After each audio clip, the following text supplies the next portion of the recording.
And these kicks are, whew. And so even the air bubble looks a little suspect. I don't know how this is going to work out today. I told Vaughn that before I work on these kicks, man, I don't know how well they're going to last if we paint these midsoles up. So production date, you can even see the 8/11/2010. So these are over a decade old.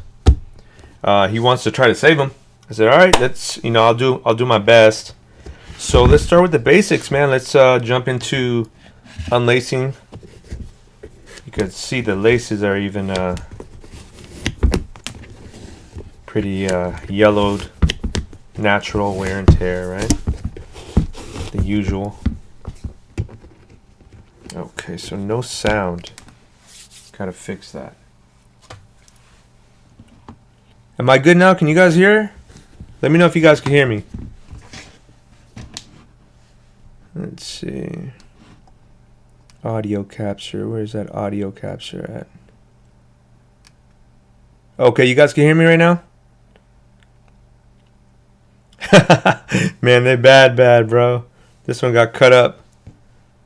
Okay, you guys are good. Okay, cool. Thank God. Sometimes what happens is, well, first off, we got a new mic. I really appreciate you guys for putting in the donations just to get the sound right. We've got lighting well, and we're going to work on another piece. We're going to slowly build this until it's, the best environment for you guys to learn and just chill and hang out. So thank you guys again. Everybody who's been just following me through Instagram, through Facebook. Shout out to everybody, my Patreon family. What's good, my Patreon family? You guys are my number one supporters, man. I really appreciate you guys, and I hope that actually we have a video coming out tonight. Alex is just finalizing the steps on it, and you guys will see how to turn your Jordan 1 midsoles aged. So that's going to be the next video coming out for you guys. All right. So I look forward to hearing you guys' feedback on it, because we did a completely different take on this video. It was a little bit more fun and interactive. So let me know what you guys think about it if you guys are on the Patreon channel. If you're not, that is patreon.com/feelgoodthreads. So I'd love to have you guys there. Shout out to the homie who joined today. You know what? Let me look that up. I'm going to give you guys, because I know we're at, I think, 35 or 36 folks. And then at 50, we're going to be doing a big giveaway. We're going to be giving away an airbrush. Verdal. Shout out to Verdal. He joined today. Thank you so much, Verdal, for joining and supporting as well. I know I hit you up earlier today just to welcome you and everything. And, man, I hope you guys, everybody out there is doing well. Before I start work real quick, let me just check the chat. I see a lot of activity. We got a lot of people from different parts of the world, to be honest with you.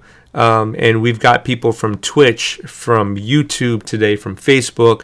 Just want to say thank you guys for just coming through, even just to say what's up.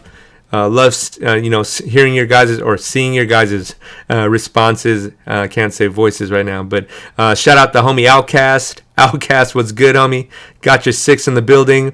Chevin Fisher, what's good from Knoxville, Tennessee? Dope, man. That's really awesome. I just worked with Yellow Wolf, and I think are they from Knoxville as well? I know they're from Tennessee.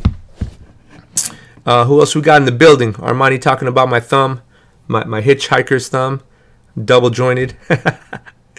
Who else we got? Osama, what's good, man? How you living? Osama's out over there on Facebook world. Benedict, we can hear you. Cool, man. I'm glad you guys can hear me. Hopefully you guys can hear me better, because the mic is on point, man. We ended up getting a really nice, real DJ looking mic, man. Look at that. Too bad I can't freestyle. Who else we got in the building, guys? Say what's up real quick before we get started. I want to say it's is it Pheseg? Pheseg. I'm sorry if I butchered your name. What's good? And YouTube land. Washington State in the building. What's good? Nashville in the house. Adam Ventura, what's good? Absolutely, man. I'm trying my best to keep up the work for you guys, man. I feel like I'm streaming almost I'm not going to say every day, but, when I get into a nice groove, it's nice to keep going. So today we're going back to back, Yesterday, if you missed the stream, we were cutting out Jordan 1 patterns. I'll show you what I worked on last night real quick before we get started on this bad boy here. And I think I'm going to just restore one. I think I'm going to restore one, and then we're going to compare it to the other shoe, which is somewhere in the studio over here. But so we can see how well or how bad of a job I did on this guy. All right. But yeah, here's the the little parts that I was working on. This was just chilling, dropped some music on, and got to getting all of the grunt work out of the way, as you could see, because all of when you're cutting, everything needs to be perfect. Like you can't have like a messed up looking swoosh, right? So I used all these different leathers that I shopped for the other day. I showed you guys how to cut the patterns, and showed you guys kind of how to put things together as well. So if you missed that stream yesterday, all you got to do is run it back on YouTube. We are at youtube.com/feelgoodthreads in case you missed that stream. Shout out to the people who donated yesterday as well. We're getting closer to that second camera, guys. The donation bar has not changed yet, but I know that a couple of folks super chatted on YouTube, so thank you guys so much. Check out the leather. This is the best part, is you get to choose your own like quality leather, and then get to cut it and really get to choose the panels and stuff. If you want that tumbled kind of a shattered backboard look, you can have it. The only thing is it gets pricey because you got to buy different hides, different hide colors and stuff. So here's toe boxes. These have little marks on them, that's why it looks like that. And where's the other piece? Is it under here? Yeah, here it is. See, it's kind of how the finished product will start to look. I was thinking I can make the tongue as well out of leather. I could even take off the original tongue and put it on here as well. So I've got a couple of different options with that. So anyways, just wanted to show you guys, in case you guys missed yesterday's feed, just kind of what we got into, reconstructing Jordan 1s. The Jordan 11 reconstruction video is done as well, guys. So we're going to send that to the Patreon folks. That should be, I believe, I think Alex said that's the final video. So you guys finally get to see from start to finish how a Jordan 11 is constructed. I took the laces. I'm going to put them to the side. Some people, they will try to restore these laces. You can do that by, several different ways. But, for example, dishwashing soap and OxyClean. I've heard a lot of people using those methods of dipping this in and really getting all the grime out of it. I have heard that if you put them in OxyClean afterwards, you can put them in the sunlight, and that helps really restore that white. So I don't know, man. These are, look at this, like they're not thrashed, but I mean they got little things that kind of deem that a new pair of laces wouldn't be a bad thing, So all right, guys, let's jump into it real quick. This is this is old, but it's the homie, so I'm gonna make sure we take care of him today. So got some brushes, and before I start, I'm gonna just kind of clean that upper. The upper's had better days. You know what I mean?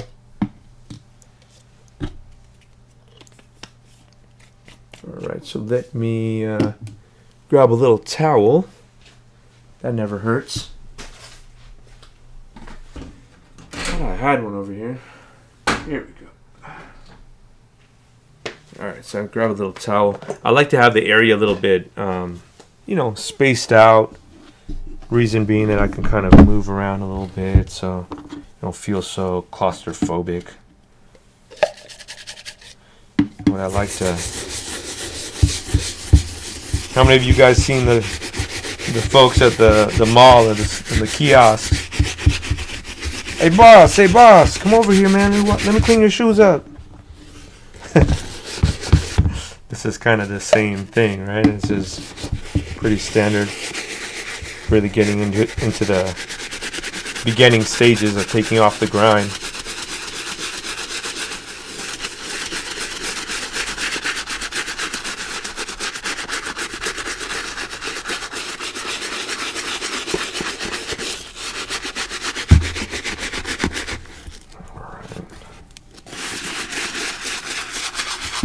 And what we'll do afterwards is we could compare the two, the uppers, and see how clean hopefully this one got compared to the original.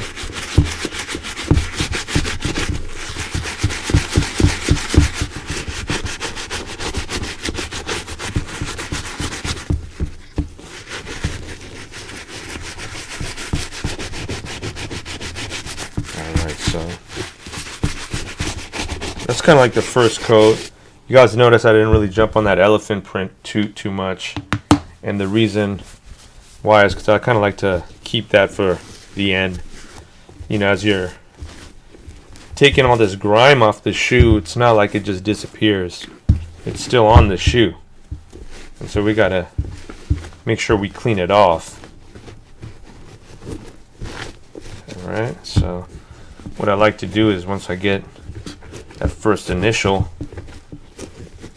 scrub down, then we just do a second layer here.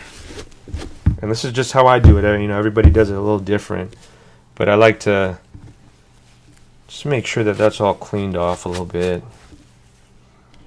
And then we're going to just jump in again. I'm going to dip in.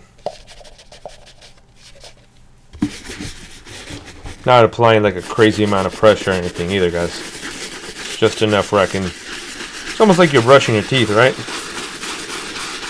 Wake up in the morning, you want to make sure your teeth are brushed right. So same thing with the shoe. It's a moderate amount of pressure. The shoe's 10 years old, but it's not gonna it's not gonna just break in half or nothing. So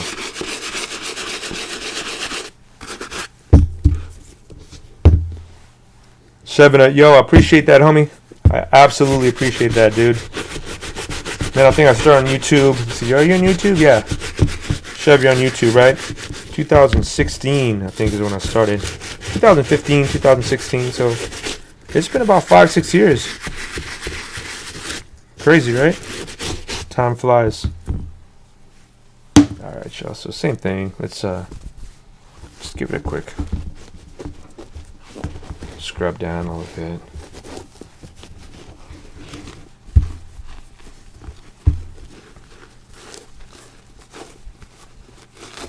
Now the thing about the midsole, after about 10 years or so, you kind of have to treat that careful. There's a lot of, just like my infrared 6s, they just basically crumbled. I'm just sitting in them and they crumbled. So, when then things get that old, you just have to be careful with some spots and solutions that you use. So let's jump into actual stripping the paint off here, right? Vils, what's good, homie? And congratulations, man. I saw your post earlier on Facebook, bro. Big moves, man.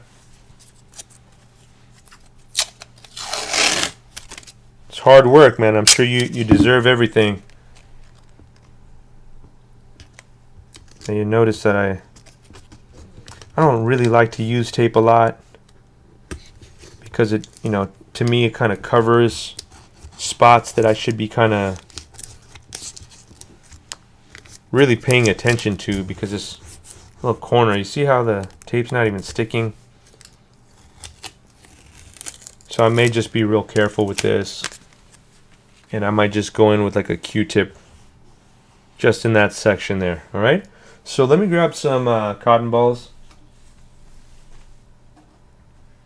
With this kind of a with this kind of a shoe, you gotta be real careful with that elephant print. You really don't want to get black paint on there, has this nubuck kind of a feel. The black elephant print is all imprinted in there, so there's things that you want to just be careful with. So whenever I'm working with this particular shoe, because it's a light gray kind of a nubuck, I'm very careful with wiping up top here. All right, so keep that in mind. I think it's a big piece that a lot of people kind of forget about doing, and it's a real easy to slip up and mess up that section, and really hard to retain the section back. You know what I mean? Like, it's hard to get back to the elephant print. It's really easy to mess it up. All right.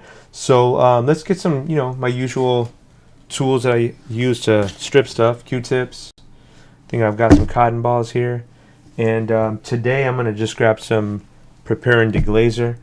The only problem is I don't think I have a lot of it. So I might even have to water down a little bit of, for example, some acetone and just water that down. But let's see, let's see, can you guys see where that's at? It's like literally like right there, right? So if you can't see it through there, you got an idea. But so I'm going to just go ahead and let's start from the beginning here. A lot of times, my mistake when I first started doing this was adding too much Prepare and Deglazer on the cotton ball, and then as soon as I press it on the actual shoe, it starts to stream and pour down the whole shoe.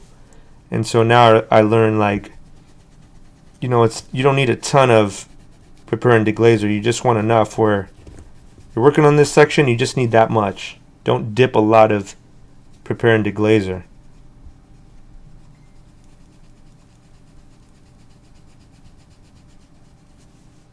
So I'm being careful with it because I've seen before when I've worked on shoes this old, they have a tendency to just kind of crumble sometimes. And even when you can see the midsole, it does not like acetone. Acetone, it's a very strong product. It eats into things, Think about the concept of acetone. You put acetone on a cotton ball and you rub it in, it basically just deteriorates whatever it's in its way and cleans it off, right?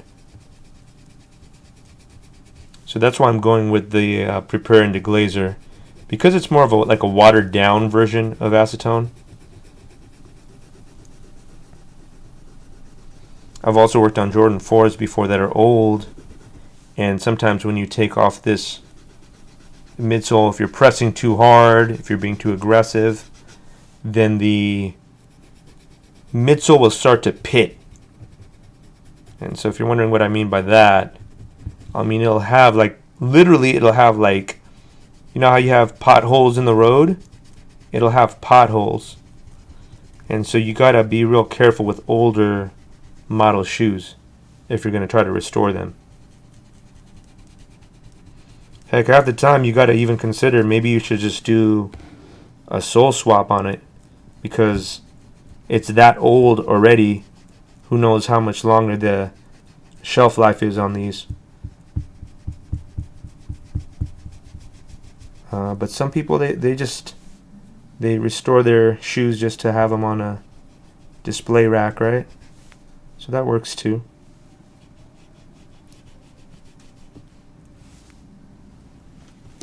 Close, right? Now again, if you feel uncomfortable, you can mask it off. It's just for me, I can't see in between that crevice, and that just kind of bothers me. I want to make sure I get a nice clean vision of the whole thing. I don't want acetone to seep underneath tape. I don't want none of that. So I just personally, this is the way I do it. This is my preference. The nice thing about the older short shoes like this, like the midsoles, the paint usually comes off pretty simple. You got some of these newer Jordans, like I worked on some Crimson 3s. I swear to God, the midsole paint would not come off. I tried and tried and tried, and then I just realized maybe Jordan Brand has a different paint that they just used on this pair, and it was like incredibly difficult to take off. Look at that. It has got a white layer to it, so maybe they had painted this white altogether and then they painted the black on top. We'll see how far we get with that, right? Alright, so that's what's 2 cotton balls down, right? Vels, I really appreciate that, man. I get a lot of people who say that I'm their mentor, man. I just do what I do, man. You got the same passion and love for this too, man. So I'll take that as a big compliment, bro. Thank you. If you didn't see, Vel said, yeah, I've been working, bro. You're my mentor. And I really appreciate it's very inspirational for me to see people say that, man. Where are you at right now? Are you on Twitch right now, Vels?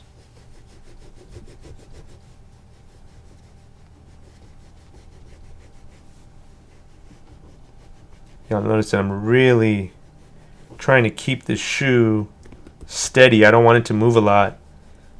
And the reason why is because I don't want to slip up. It's real easy to slip up when you're working on this.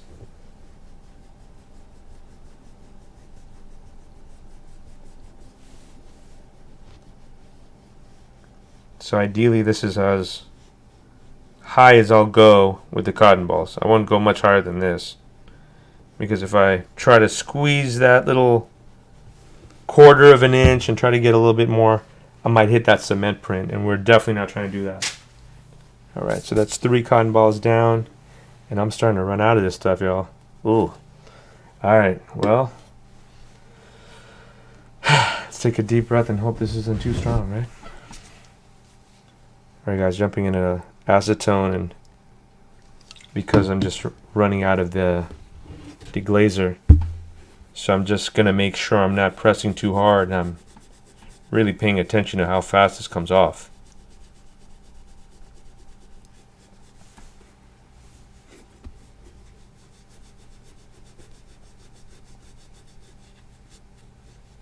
Again, this is a 10-year-old shoe, so there's a probability that I can do all this, and then just the process of acetone eating at the midsole can help, speed up the process of this sole like crumbling.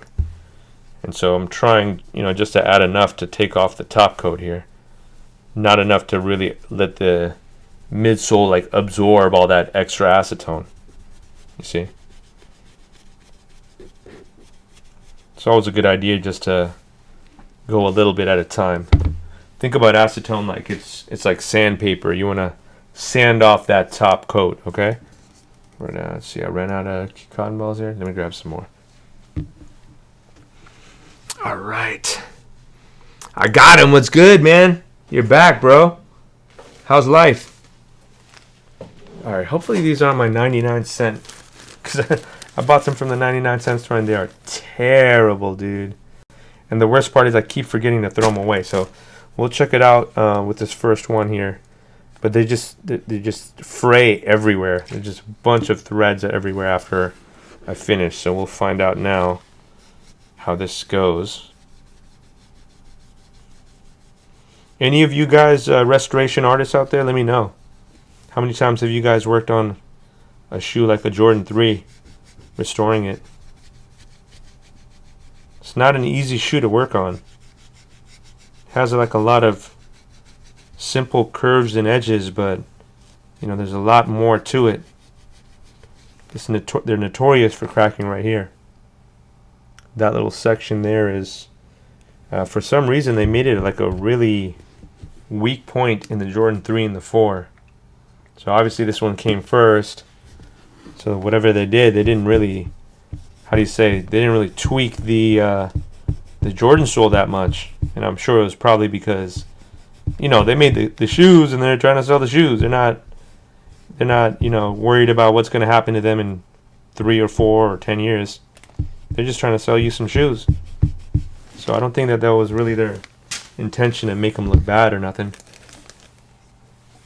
Or for the quality to be bad. I just think there's a certain shelf life that they probably expect. And that makes sense, right? Like you'll have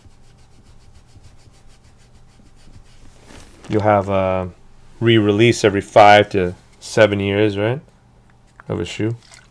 Like the Griffeys just came out again. What else? We just saw the D Browns come out again.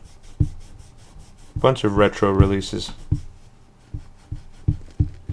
I like to kind of push this guy down, if you can, because on this side you can really get like right there to the edge. In the beginning, I like to just lay down at least a little bit of acetone on the whole thing, because like I said, acetone is so strong. Even just, you know, laying this like line down like this, it starts the process of the paint getting weakened. You know, the interesting thing though about acetone is it dries real quick and it can get really like mucky real quick as well. So if that happens, you just got to learn that you got to re-dip and get it to be wet again.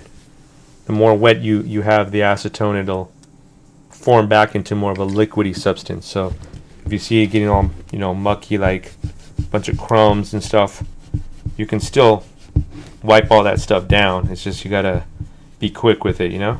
You don't want that kind of, like if you were to just do this halfway and leave all this stuff on the actual midsole, it's gonna harden back up and it's gonna be really tough to take off again. So once you jump into something like this, you know, I recommend you just go all the way through the whole process and at least strip off this paint. So I don't know how far we're going to get today to, you know, getting the midsole all repainted, because, again, with the way acetone works, you don't want to just immediately start painting on top of it, because it might still have acetone in the midsole. It's just kind of resting on the inside of the midsole. You see this right here? If you even feel it, it's kind of like a yellowish tint to it. See that yellowish tint right there? Even when you feel it, you can feel that it's really, really cold. And that's acetone doing its thing, which is basically eating up this paint, and then it's also kind of sinking into the midsole. I've also seen a lot of people use different kinds of like varnishes and stuff to take off the midsole. Man, I don't recommend that, man. It's stuff like that seems a little suspect the way it takes off the paint, because it like crinkles up and all that. I don't know. I haven't used it, so I can't say like I definitely don't recommend it. I'm just saying sometimes when you see that happen, I just don't know the effects of how strong it is. So if it's something that I'm already doing and this isn't too difficult, I just stick with the old school method. All right, so guys, I'm going to answer your questions in just a minute, okay? I'm just in the process of trying to get all this gunk off of here. And like I said, if it's halfway dry, oh man, it becomes a pain in the butt. Also, if you leave your cotton ball like halfway dry, if you didn't put enough acetone, that can be a problem too, because all the fuzzies come off of the cotton ball onto your shoe, and it becomes really hairy to get all that off. Yeah, man, sometimes the paint comes off easy like this. Fees G. And it's usually on the older shoes. It's because they didn't have the same, I guess the same paint formula, whatever they're using now is, it just sticks a lot stronger than back in, you know, 2010 apparently. Also the midsole, I think they've changed the midsole up. I don't think it's like this kind of a real yellowish midsole anymore. I think it's got more of a bone color. But yeah, you know, I'm sure they're constantly looking for ways to make the same shoe but cheaper, right? Or maybe they're using it for better quality. Who knows? There we go, guys. So, MB Forel what's good, man? Thank you so much for subscribing. I appreciate that so much. There we go. How's that look, guys? It's getting there, right? You can see how much of the... Oh, my fingers look a mess right now. You can see how much of that paint just kind of gets all over the place. So, I don't know. Some people wear gloves when they do it. I just wash my hands. My hands are all messed up anyways at this point. I've got this whole section here all the way around. And I still got this section here as well, okay? So, now that I kind of have hit this section with acetone, I might just do one more round around this section here just to get that a little bit cleaner, okay? So let's jump into it. I've got, another cotton ball. And I think these are the 99-cent cotton balls, see? Because that's super annoying when it can just come off that easy. But, you know, if it is, let me see if I've got... I think this is the same ones, right? I just pulled them out from here. It's weird. Some of them, their consistency is really strange. Corey, what's good, man? You know, that's a great question. I think that... you know what I could do?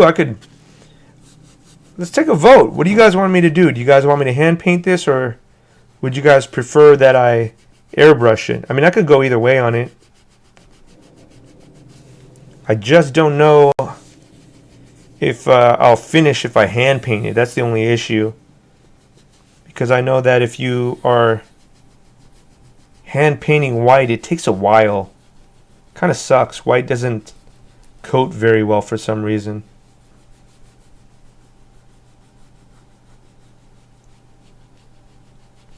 So I'm pressing the toe cap against my stomach.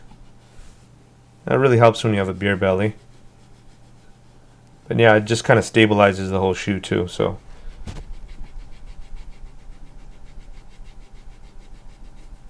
Prevents slipping, prevents you kind of hitting that cement print.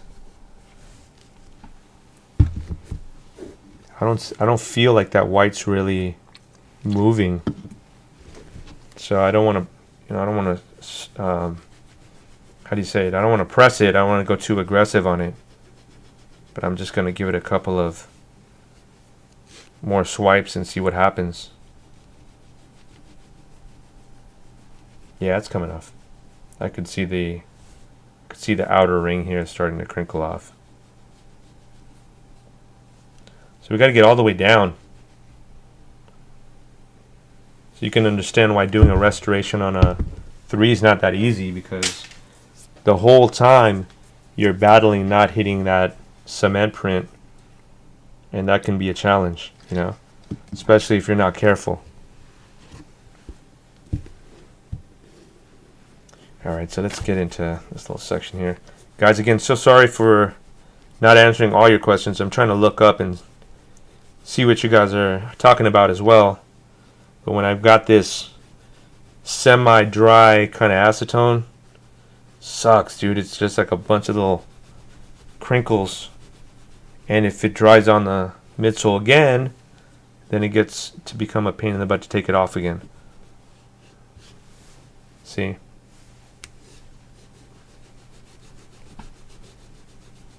Alright, so I'm going to just give this a quick 5-minute break. And as you guys have noticed, right, probably on my 10th, 12th cotton ball here, you got to keep reloading on these cotton balls. And 100% recommend you don't go to the 99-cent store to pick them up. They're just trash. Now I could see the whites breaking. I'll see the white breaking. Good sign. That means that the whole thing, when it's all done, it should all be yellow.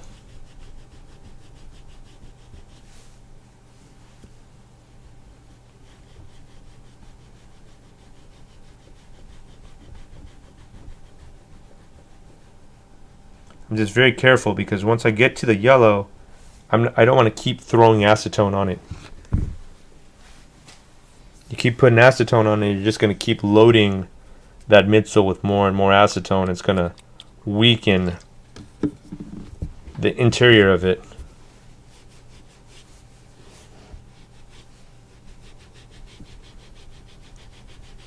So if you guys learned anything about today's lesson with stripping, it should be that acetone and paint kind of work the same way when it comes to being wet and when it comes to being dry.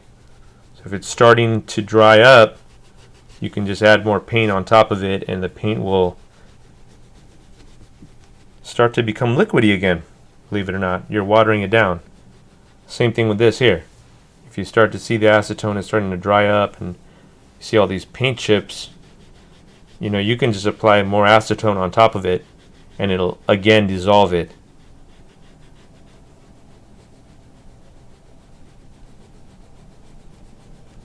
All right, so I think I gave that a good swipe down there, right? You guys could see the amount of paint and crud and whatever has now come off of this. Let me toss this real quick, and then I'm gonna jump in the chat with you guys. I don't even remember the last time I did a restoration like this. It's been a minute.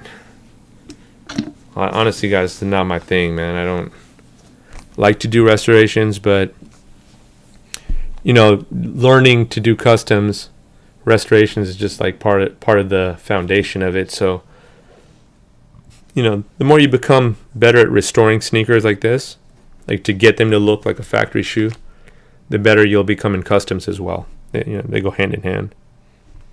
All right, so let me drop this guy down for a second. I can feel, there's a lot of, you could feel by the cold midsole that there's acetone in there. So I'm going to let it breathe a little bit. As that happens, let me just jump into the Discord and say what's up to some folks. I see you guys talking in there. Today's not about pizza like yesterday. I think Dilab is missing today. That's why. Let's see where we at here, guys. Yeah, dude. I got him. The stream is working pretty well, man. I think we got it down. Dominant asks, do I recommend the scraping method? And I've seen people do it. It's just a different method in getting the paint off. I don't do it. I just haven't done it, and I don't think that there's any problem with the scraping method. I just think that you got to choose how to start a custom and finish a custom. It just depends on your time, how much time it takes. But even if you did the scraping method, I think you'd still have to use acetone around the bubbles, and like you can't get too close to the edges. So for me, I just don't like doing this part of the process because it takes forever to take the midsole off, and you got to make sure you're careful with the whole elephant print along the way.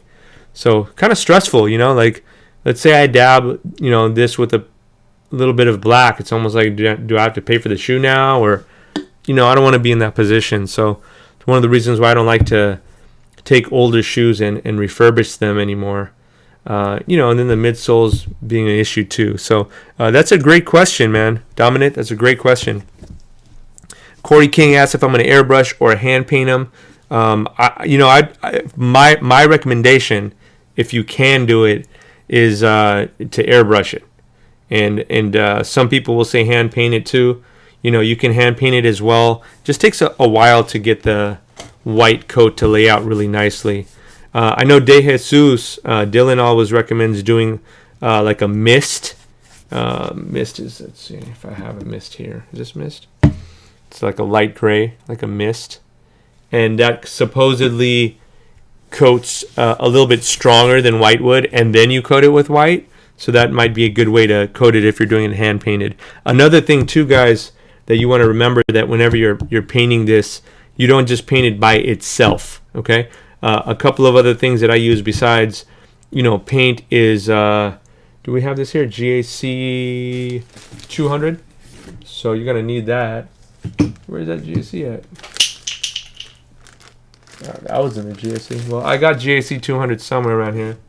GAC or Too Hard will work. This is GAC 900. Also, sometimes I'll use well, not sometimes, but I do use an adhesion promoter as well. And that, it's one of them days. That adhesion promoter is the SEM 38363. If you need that link, I'll send you a link of where I get it. Man, you know what, Speed Infusion, we really need to start setting up links, dog. Whenever we have all these projects, we just got to get them all together beforehand. So, anyways, let's see what else we got in the chat real quick. Let's see, we got never seen the paint coming off that easy. I know that Corey mentioned if I'm going to paint it. Okay, so I think I'm good. I think I answered most of your guys' questions so far on the top end. And now let me just scroll down real quick. Armani Luna, you said you just signed up. I'm not sure what you signed up for, but let me know. Outcast said airbrush. I'm good to do airbrush. I airbrushed a pair of shoes with the Angelus paint, and it felt like sandpaper. That's interesting. Corey, was it like you could feel it like it was rough or what? I have it's so many different interesting experiences that I hear about all kinds of, you know, paints and how the textures and stuff come out. So let me know, Corey, what you mean by that. Armani said airbrush too. Okay, cool. So it looks like we're gonna go airbrush, guys. I've got 3 votes for airbrush. Thank God y'all said airbrush, man. I really didn't want to hand paint white, to be honest with you. I was like regretting saying like, hey, let's take a vote. Hand paint, hand paint, hand paint. Damn. All right, can we take the votes back? I really don't want to hand paint this, man. The Q-tips are great for like little detail work. You guys can see, like, for example, like we have a groove right here. See the groove? And you can really get into the groove here and clear out all of that like excess little chips of paint. You know, you want to get all the way down to this yellow, but you don't want to get past the yellow, because if you go too far in, remember when I told you guys about the potholes? Some of these midsoles, man, you know, they'll start to turn into potholes, and instead of you painting, now you got to fill in potholes and paint. So you don't want to be in that situation, that's for sure. That gets to be a pain. All right, so in this section here, guys, we're by the elephant print. Just be real cautious. You know, I've been looking for my precision. At Target, they have these precision Q-tips, kind of like pen tips at the end. They're very like thin. They just ran out of them, and since then, dude, I've just been kind of working with these as much as I can. But yeah, those I think you guys have, you know, I know if you guys have seen me stream before, you guys seen me use those. That's my recommended right here. Unfortunately, I don't have them with me. I think my wife did pick up that there's like a multiple pack of different ones, and that one also has like almost like a precision style. So maybe I'll just, you know, if I could find it, I'll jump into that.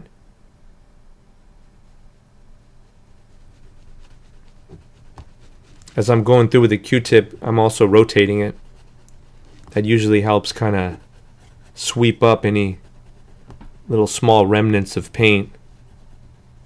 See, once you get, you know, so dirty on the Q-tip, you got to move. You got to move to the next one. So I'll just keep jumping into the next one as well. Speed Infusion got the emojis going. Dope. I like that. Let's see what else we got going. Would you consider doing a coat or two of mist? Oh, crazy. Outcast said exactly what I just said. So, yeah, man, absolutely. A coat or two of mist would be great, you know, to cut down the coats. Because otherwise, you know, for whatever reason, white, because they have to pigment white. White is just liquid with a bunch of white powder pigment in it.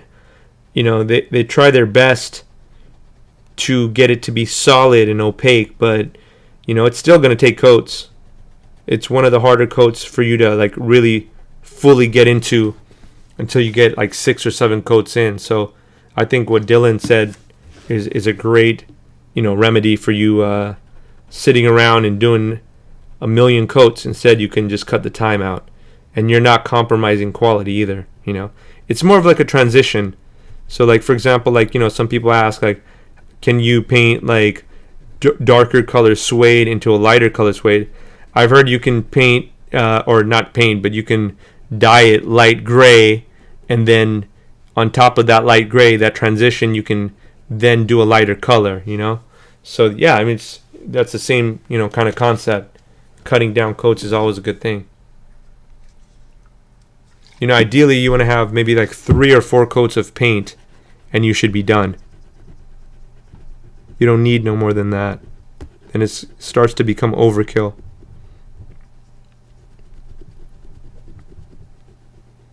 Again, the Q-tip works great in these little grooves.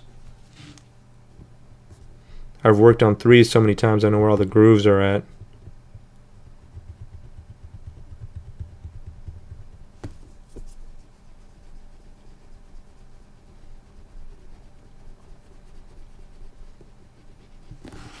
At some point, the Q-tip just gets either dried or dirty. Flip it. And now we're just going to go across this line real quick, okay? Notice how I'm holding my pinky. It just kind of helps me hold for stability. I don't want this Q-tip to slip, you know? Especially because look what happens. You're taking this black paint that's dry, and what you're doing is you're turning it into black liquid now, right? You're melting it, and you're melting it right next to elephant print. If that doesn't sound risky. So you definitely want to have control in this little section here. Now if I don't get all the way to the top, it's because I'm not trying to get that close. So I'll use another tool. Like I said, we'll have, like for example, the precision Q-tips. I'll look for some of those, and I'd rather do that. Or maybe I'll use some sandpaper and start to sand it down. There's, different ways to get down to that yellow midsole. Just got to think of what's the most effective way. Kind of using this like a paintbrush, guys.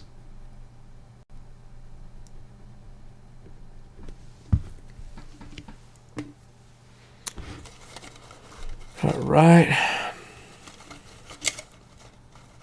Corey King, I got you next on that question, brother. Corey King said, how much too thin would you use? Again, another great question. A lot of people don't know how much too thin to use. And, there's not like a scientific calculation for too thin in an airbrush. What I would tell you is, and I beat this like a dead horse. I know I've said this a million times, but you want to get to that consistency of like a milk. If you can get it to just drop in a couple of drops, 2-3 drops of too thin, mix it around with the paint. How's that too thin look now with the paint? Is it more watered down? Does it look like milk? Milk meaning it's definitely liquidy, but it has that slightest bit of thickness to it. That's what you want, because that way you know that when it comes out of that airbrush, it's going to stream out nice and smooth. You won't have these times where the nozzle gets all clogged up. See how I push the up or down? That's a really, really smart idea when you're doing this little section here. And don't forget, you just let the section go when you know that little area is dry. Otherwise, you're going to stain it, okay? Let me just check in real quick. Wanted to say what's good to Webb's Custom Kicks. What's good, Webbs? How you living, man? Who inspires you as far as creating customs, if anybody?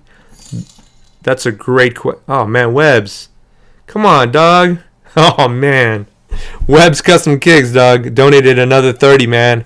I appreciate you so much, Webbs.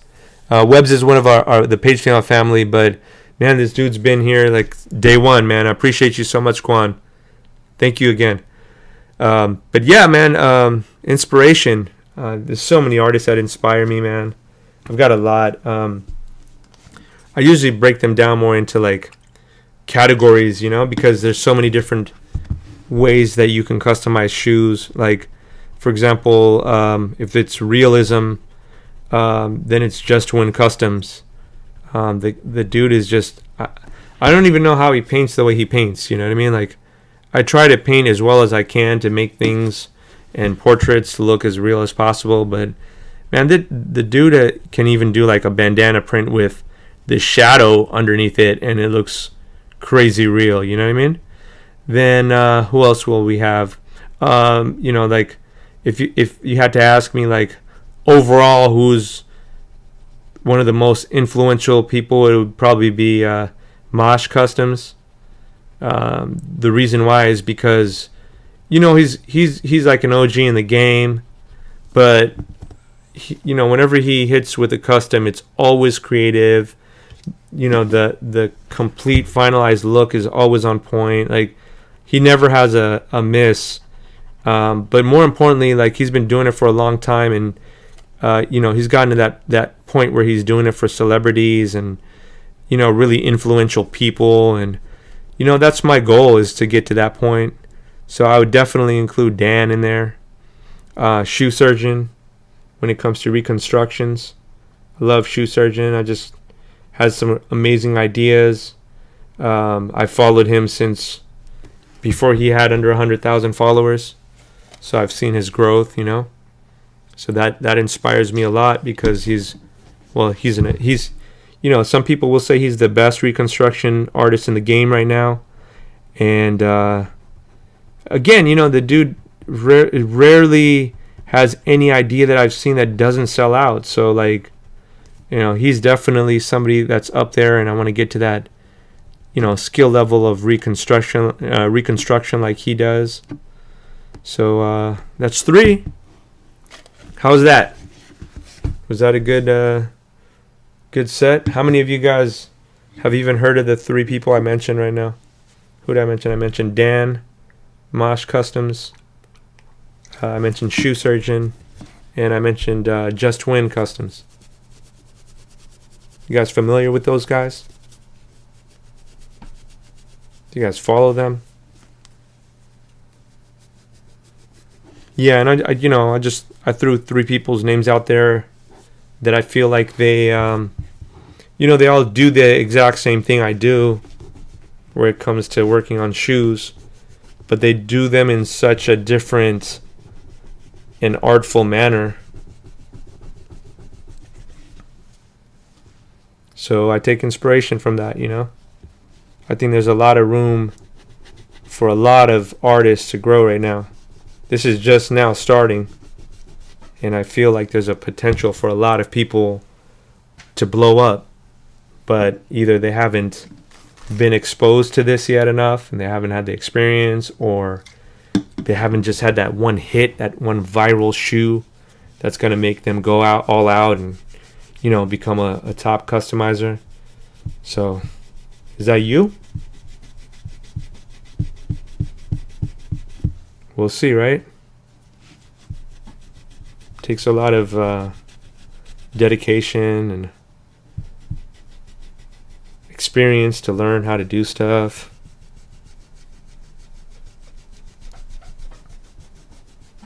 And as you go down that journey, it's amazing to see what you can look back at and say you created. That's the best part. This was supposed to be a hobby for me. This was never supposed to be any kind of a career path. Midsole Magic, bro. That's what it was. Yeah, is that who makes Midsole Magic? Raleigh Restorations, I believe, makes Midsole, right? Yeah, you know, I think I have that midsole here. I'm just a little scared to use it, Webs. I'm a little scared to use it, dude. Oops, snap! Almost used the wrong thing over there. Almost put GAC 900 in this thing.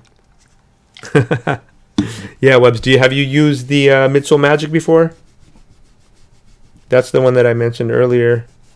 Well, that's not the one that I meant to mention earlier. What I meant to mention was, what was it called? Dad's something. They were shouting that thing out in all kinds of custom groups, and you would just basically put it on the midsole, and it would crinkle up, and then you would just clean it right off. But like I said, you know, there's so many different ways to do this. This is just one way. And I know Derek personally. Raleigh Restorations is an amazing restoration artist. So I mean, if he's using it, I wouldn't see why that would be dangerous. I haven't had anyone say anything bad about Raleigh Restorations products. So, you know, when it comes down to that, that's how you probably know. All right, so let's see what else we got in the chat here. I'm going to buy pizza emojis. You need to, man. These guys are always talking about pizza. The funny thing is we ordered pizza. I just got pizza right now. I got Papa John's. Papa John's hits different when you get a thin crust, though, man. You don't even get a garlic thing in there. It's weak. God, it's taking for a... How long we been on, man? Somebody give me a time that I've been on here. This is why I don't like to do restorations, man. This takes forever, dude. Just cleaning off all this junk. And you gotta make sure it's clean too. The problem is that 3s and 4s always have this cracking issue. So whenever I do a restoration, I try my best to add like a scratch resistant sealer, you know, add the adhesion promoter. That way, like, you really get your investment's worth when you're finishing this product up.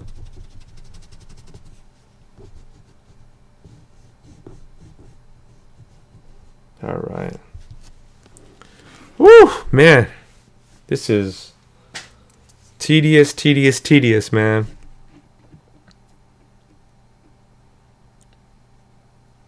Let's see. Oh, I got him. He said, why not type it off? I'm not sure exactly what that means, bro.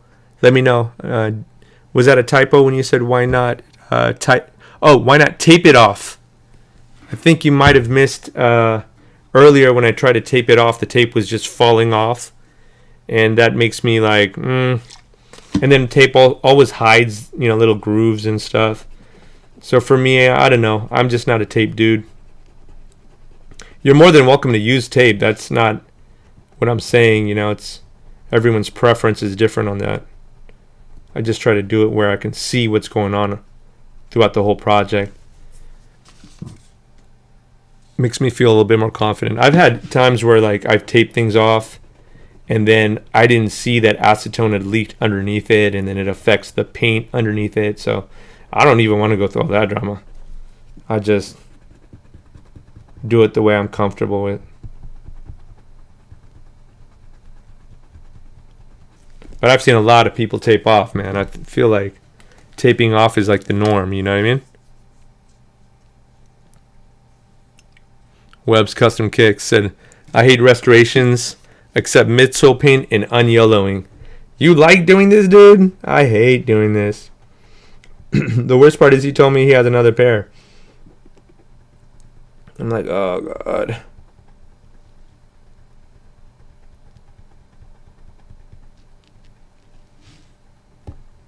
Again, I push down on the upper. When you do that, you can get like right at that corner. Also, you can go like this.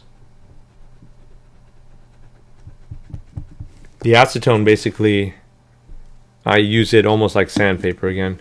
It's just wiping off that barrier of paint that we need to get off. This might become from a how to paint a midsole to a how to strip a midsole tutorial real quick. There we go. So just keep going with this, guys. I'm almost done. I could see the end of the tunnel, and at the same time, it's still not all there. You know what I mean? Because I could see that I've got a little bit here, and then I've got the whole back end. This part looks like it'll be quick, though, so that's a good thing.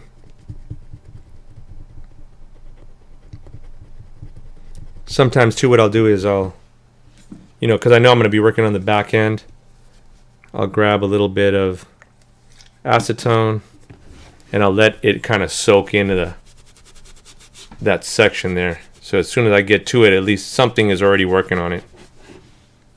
If that makes sense. There we go. Cool. So I'll put that to the side. And I'll keep going.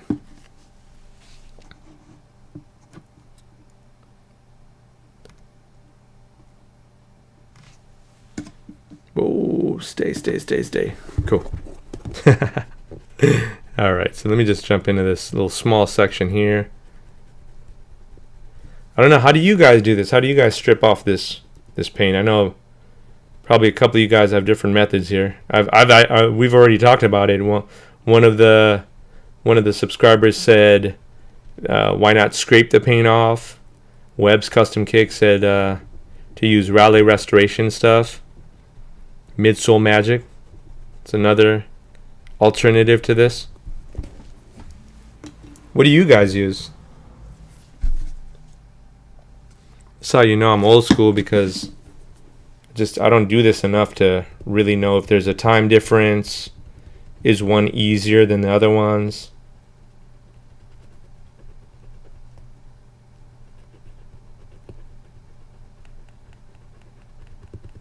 crazy. I thought that the acetone might be a little too strong on this, but it's not.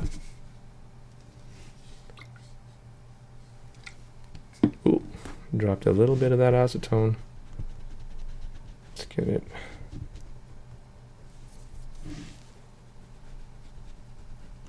Go right up that groove and take out all that paint. Again, this is where that precision Q-tip would serve great. I'm going to see if I have that before I actually start painting so I can show you guys what I keep harping on.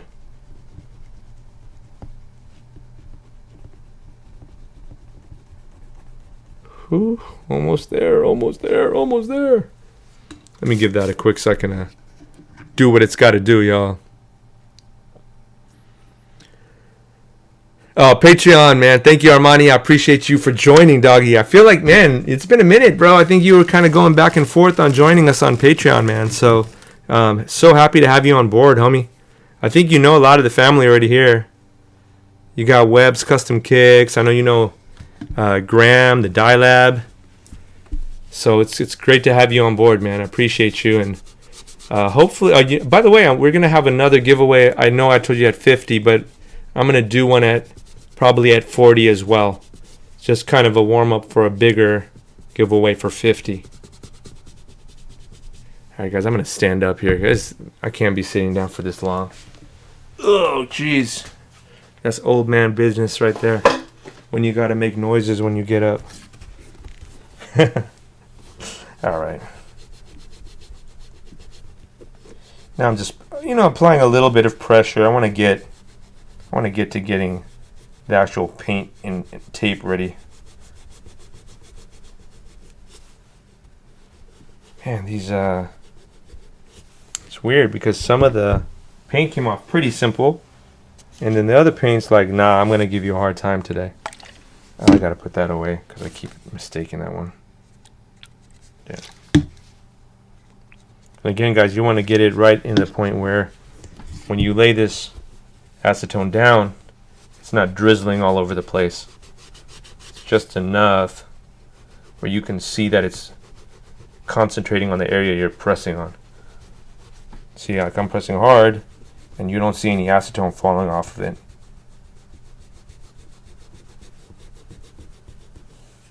If you're worried about that bottom sole, don't. It's going to get, little bits of paint on it, and we're going to just clean it off right at the end before we finalize the product, okay? Always a better idea to get it off sooner than later, though.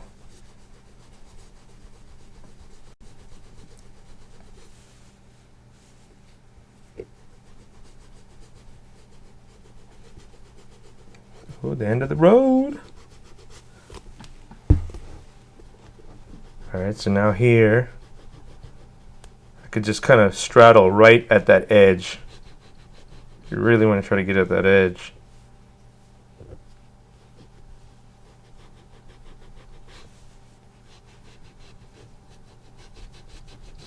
And now I'm running through just to look for any, like small pieces of paint that I could just kind of suck off. There we go. Oh man, I could say that's about 20 to 25 cotton balls in right now.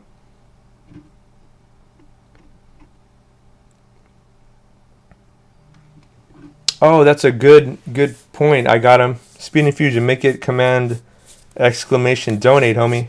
Scrawny Johnny, what's good, homie? Back to back today. We were here yesterday and we're back today. Same bat channel.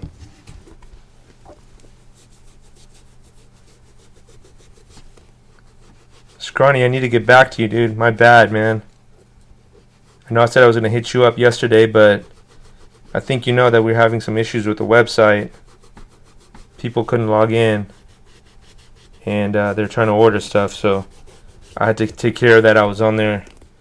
I was on the phone with GoDaddy for 2 hours, dude, trying to knock that out yesterday. Such a pain, dude. The website goes down. That happened on the Grateful Dead Pink Bear release too. People were trying to order and I'm sitting here losing orders because GoDaddy couldn't take the traffic.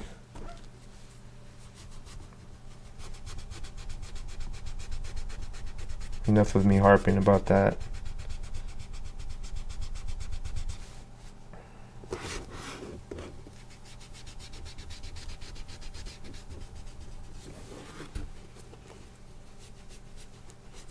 Alright guys, so you can see now, if you're gonna rate me on percentage here, I'd say I'm about 80% done.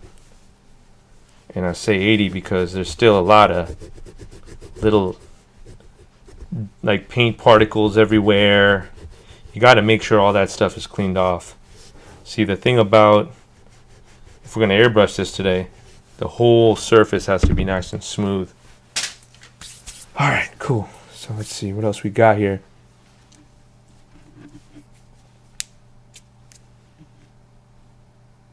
I got him, said I started streaming again, but it's me at the gym working out. Hey man, that's not a bad thing, bro.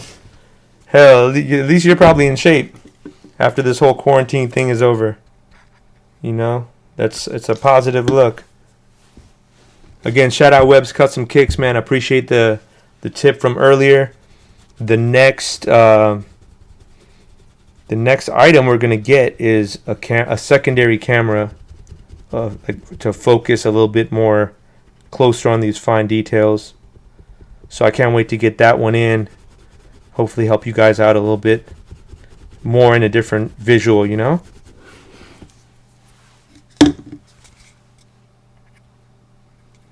Bubs12, what's good, man? You said whatever happened to Shoe Customs? Do you think they died?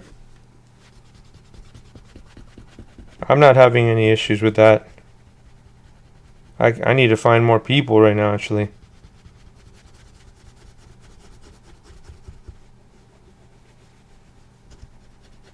Just can't keep up. It's because I take too long to do customs. Not exactly a bad thing though, right? Like, at least I'm taking my time, making sure they're done right. Alright, this little slot here, man. I gotta get this little... This is like when you're at the dentist's office and the dentist is trying to get the plaque out of your teeth. It's so fine lined, you know what I mean? Like, it's such a little area and you really gotta concentrate on them. See, like this.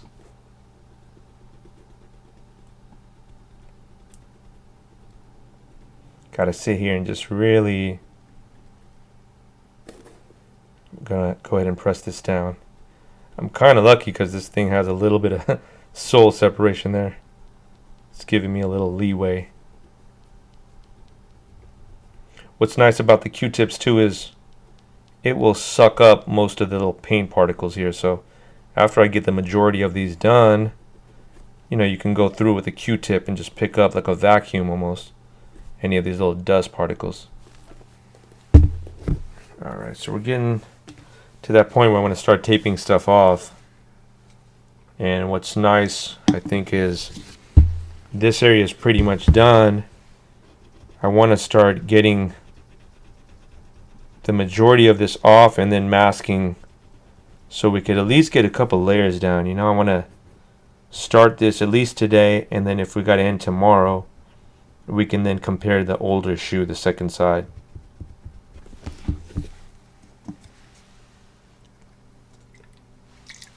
All right.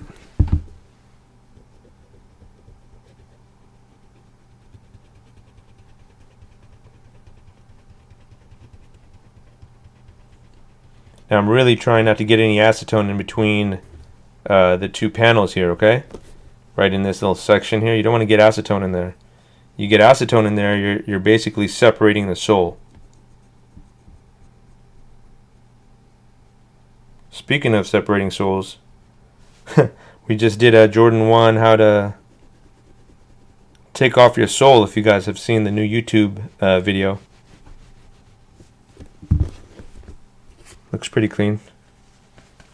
I'm going to give it maybe like one wipe down here on the top. So how many of you guys go all the way up to the top here and take off the entire black? I'm interested in seeing that. It gets really tricky here. But what I like to do is just take a Q-tip and just go down a train line. I'm basically just pressing down the print and real quick giving it a wipe down.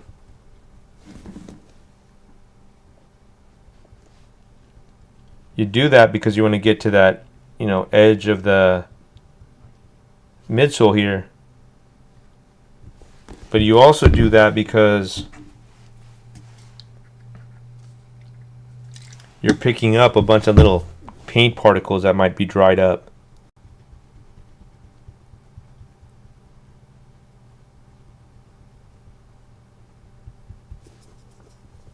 Again, another way to do this is you can use it this way. Really trying to avoid that elephant print,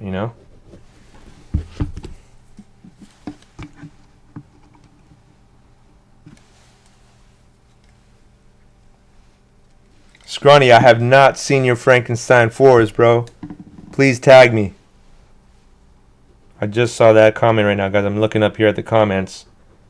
Trying to do both here. And yeah, man, if you guys have customs, don't forget we got a Discord. We've got a custom Discord. Would love to see you guys in there. It's obviously free. And just like we did a giveaway the other day on Twitch and YouTube, we're going to be doing a giveaway over there as well. So I think you guys will see a link showing up pretty soon. Elephant print god. You are, bro. If I ever have any elephant print, I'm just going to send them over to you, Johnny. I don't have to worry about it. Forget about it. Send it to my man, Johnny.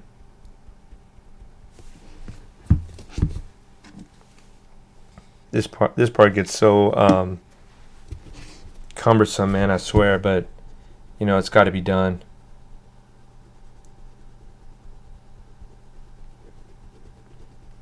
See, like right here, you can see that there's still a lot of that white paint. So let me just jump into a quick cotton ball. We'll jump into the cotton ball and let's try to soak a little bit of that off.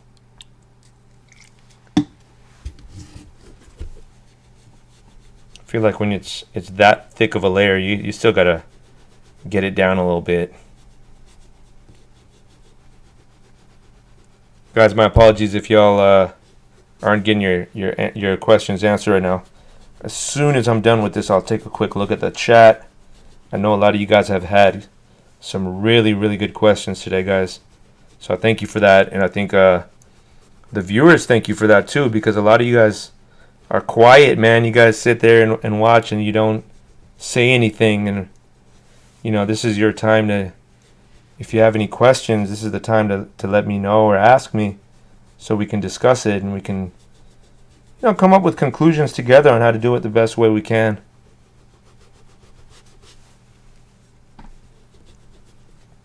Just again, right against that edge, being controlled now. You don't want to mess with that black paint getting all over that print. So that's why. Just be very controlled when you go through this little process here. And as soon as you get to like a comfortable spot, we're going to switch it back to that Q-tip.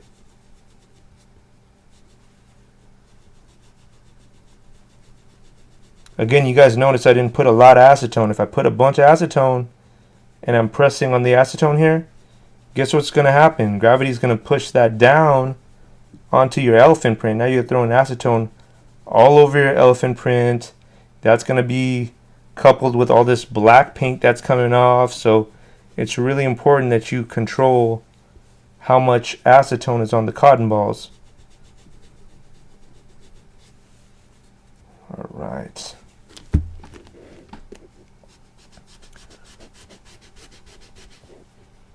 Side note, again, why I don't do restorations anymore, because it's already hard enough to prep shoes. And these midsoles, man, when they're all messed up already, are a pain in the butt to prep and get back to normal again anyways, you know what I mean? So let's see what else we got going in the chat. I see Speed Infusion accidentally said Papa John sucks. It's all good, bro. You're not here for You know, you're not here for the opinion, you know? You're just here for admin work, bro.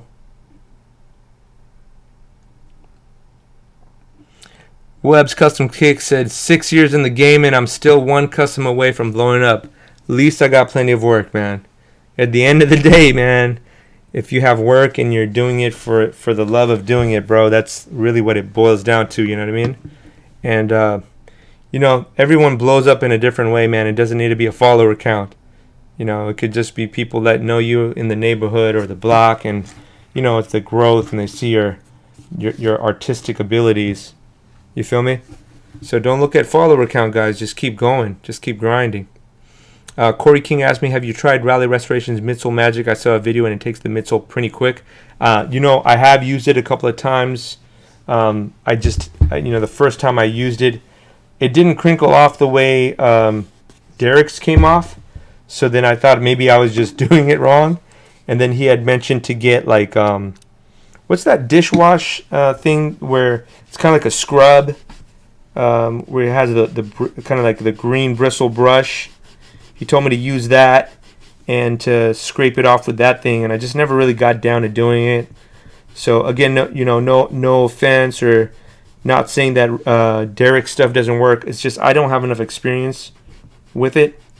But what I do know is from the videos that I've seen Derek throw up, dude, all of his stuff works really well.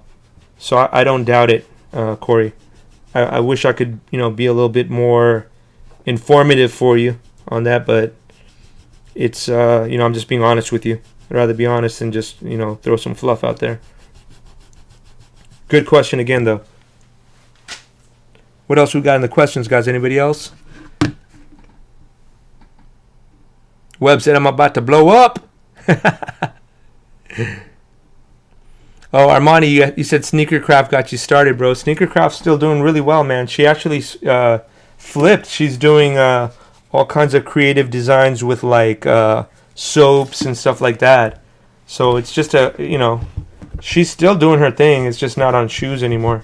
I think when I spoke to Adriana last time, she was doing really well.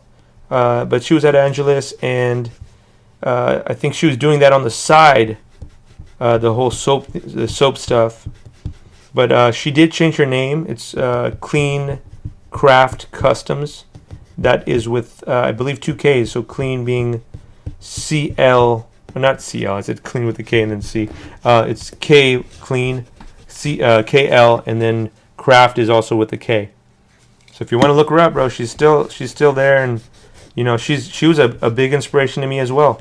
Somebody asked me earlier who inspires you, and I really loved, because you know we were raised kind of in that same like era, 90s hip hop kind of vibe era, and she's always throwing up different really dope 90s prints, speckles and stuff like that. So yeah, it's a good person to be inspired by, man. You should shoot her a follow if you haven't on Instagram. Fees G, you said I'm the first customizer that you've seen? That's crazy if that's true, bro. You learned Hasib's songs? That's sick, man. You know, a lot of Hasib's music, bro, is really blowing up, man. That kid, he's actually not my like blood brother. It's just I've bought his first mixtape CD when he was like young, when he was like 17, 18 years old. And he was the first Indian rapper that I had ever like, you know, like legitimately met that was really trying to become a rapper. You know, not like people saying they're a rapper and you hear them spitting their trash. This kid was actually in the studios recording songs and coming out with mixtapes when he was that young. So, you know, I bought his mixtape for $5 back then. And now he's performed for all these kind of big guys, Method Man, Redman, who else? Lupe Fiasco. So he's not small in the game. It's just I think he's more of an underground rapper, and you know, same thing for him. Like it just, you know, it's just gonna take that one song that's gonna go viral, and blow him up. So always have faith in yourself. You know, believe in yourself. All right, let me see what else we got in the chat. Sorry, guys, I'm going back and forth. But I feel like we're in a good pace here. Armani mentioned Dad's Easy Spray. That's exactly what it was.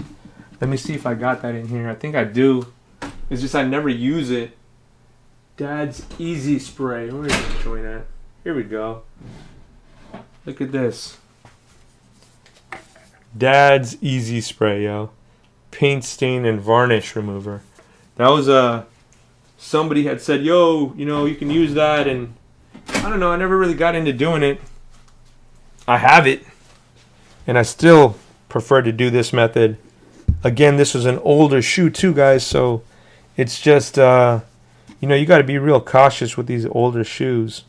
I don't want this thing to collapse like while I'm working on it. I'd rather just take it slow.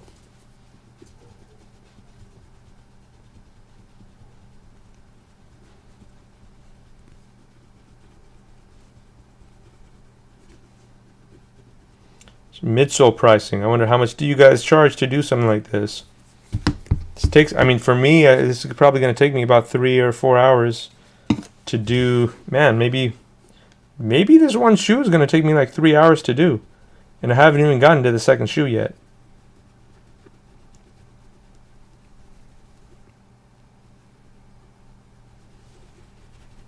But I'm at that point where I'm ready to clean it up for painting, so that's good. And you guys could see it's taken me so long to prep it. Most of the acetone now is drying. So as the acetone kind of dries, that's a good thing. You know, you don't want the acetone to still be wet and in that liquid form, because what are we doing? We're putting paint on here, and at the same time we're using acetone to remove paint off of it. So you don't want to have this thing still wet when we're putting paint on top of it.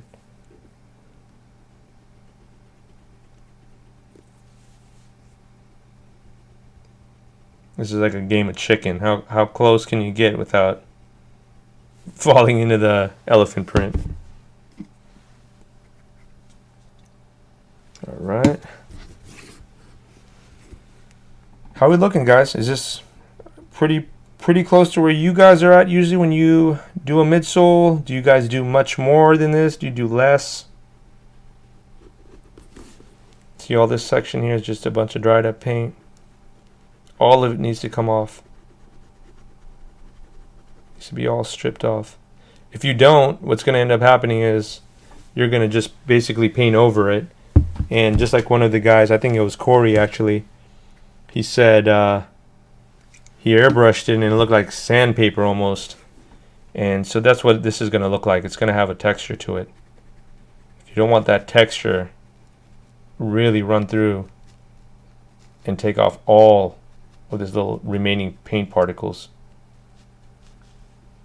Y'all notice now I'm kind of angling the shoe down so then I can get at that little last piece of black here.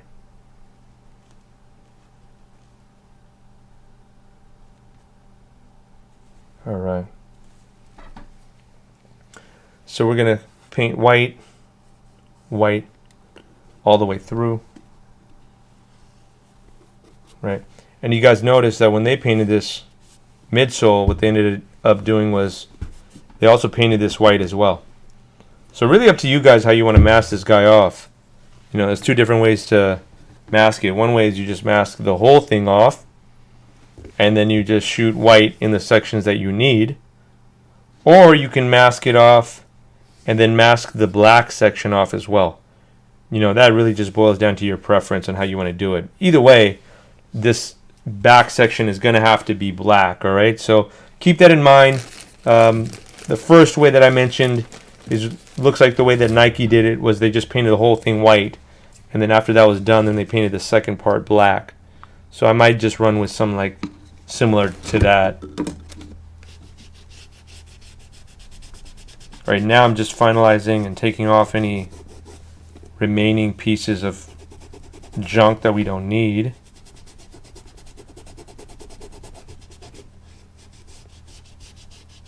Because now we're going to prep this to actually paint it. Bunch of junk still on that midsole, man.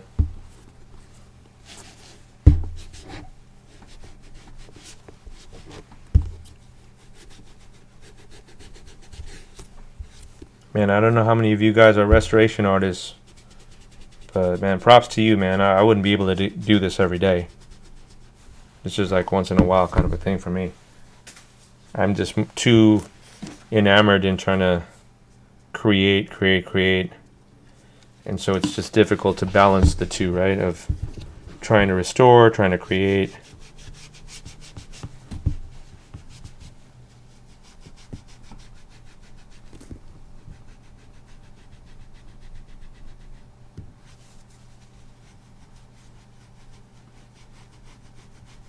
All right, y'all. I think this looks pretty good to go.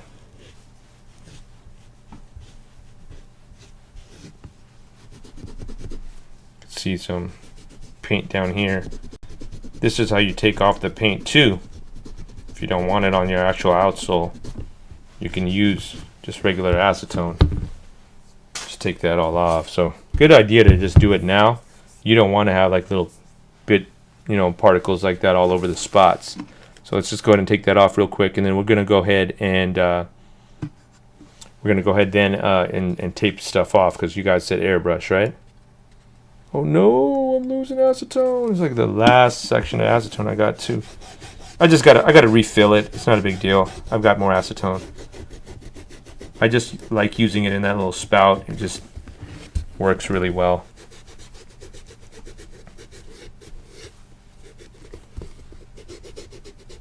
So I'm running through, just taking off that excess, any kind of little bit of white paint that we had on the bottom here. Just get it all off and out of the way, because you're gonna have to do it anyways, right? So you might as well knock it out while it's still semi-wet, semi-dry. Otherwise it's gonna gunk up and get all messed up, and it's gonna be just a pain in the butt later on. So all right, so let's see. Got to mask off. You guys ready to mask off?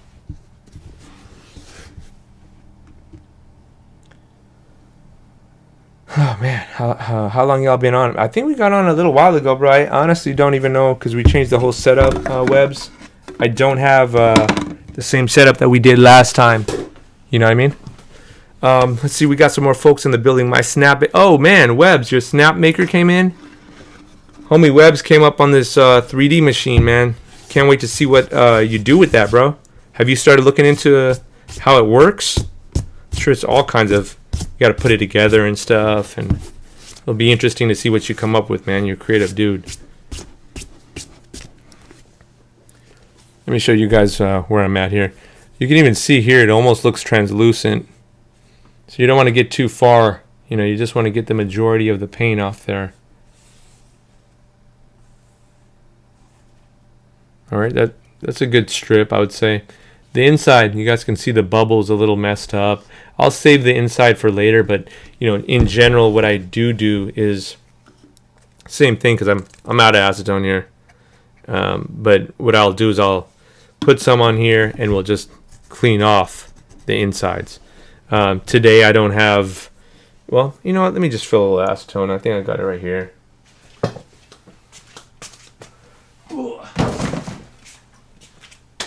So give me a sec, guys. Let me just drop some acetone. Johnny, just saw you tagged me on IG. Perfect, bro. Appreciate that. Who is Bush? What's good, man? How you living? Oh man, that's an amazing thing to hear too, man. He's who is Bush? If you guys aren't on YouTube, who is Bush? Just said the GOAT. Been watching you. I started customizing because of you. So thank you again, bro. I appreciate that. Ferdal, what's good? How you living, man? I think I just mentioned you earlier in the chat, bro. So thank you again for being on the Patreon family. Armani, thank you so much again for joining as well. Again, if you guys want to join, it's patreon.com/feelgoodthreads. At the giveaway tier, we're going to be having a giveaway at 40 followers. So we're very close. I think we're like 4 followers away. And then at 50, we're going to be doing another giveaway as well. Okay. So yeah, Verdal, great feedback, man. Maybe I should have jumped on that midsole magic, man. I was just like a little worried, you know. I don't want to mess up the dude's shoe, and that's my main concern here is I don't want to pay for some kicks if I could just do it safely. But again, it looks like a couple people have confirmed midsole magic works well. So if you are looking to strip this off, you guys could see how long this took me. It took me a while, man. And so maybe that's another nice alternative. Let's jump into just kind of masking off little sections that are going to be necessary.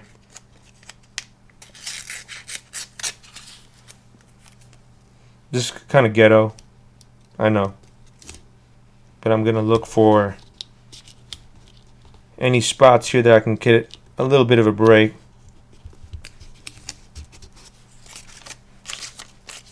So we got that bubble fixed. Nothing's going in there. Y'all can see the bubbles are pretty much a wrap either way. I mean, it looks like there's white overspray in them. So same thing here. Just going to try to cover the bubble here. Oops, I think I did that the wrong way. I did. We're painting the white the other way.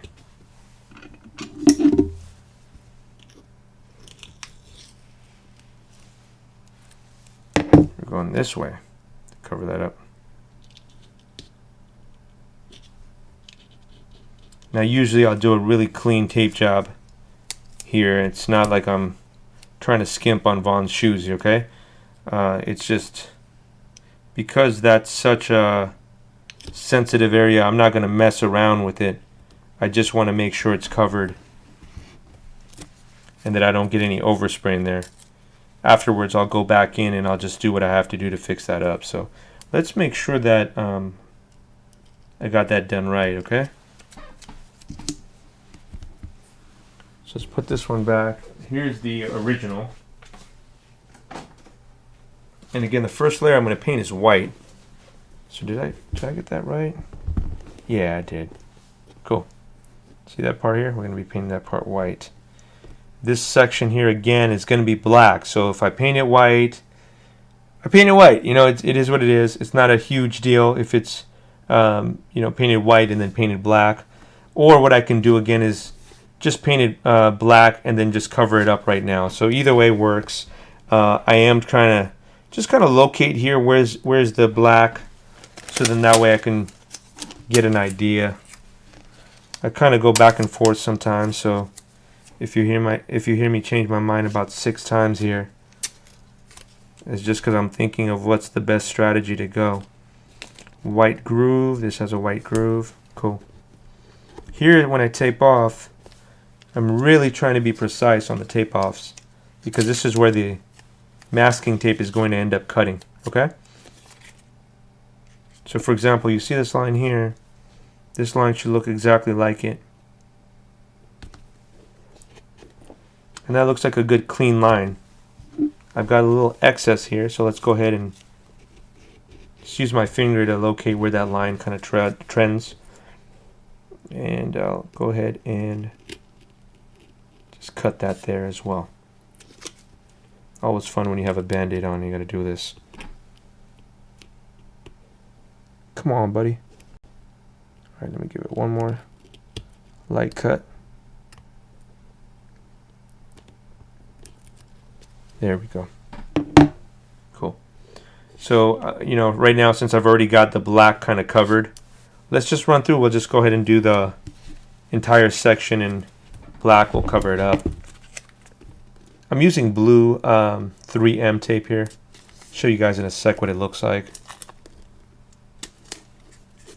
And just seeing, I can see where the actual line is here. I missed a little bit of white there, so we should probably do a quick run on that Q-tip.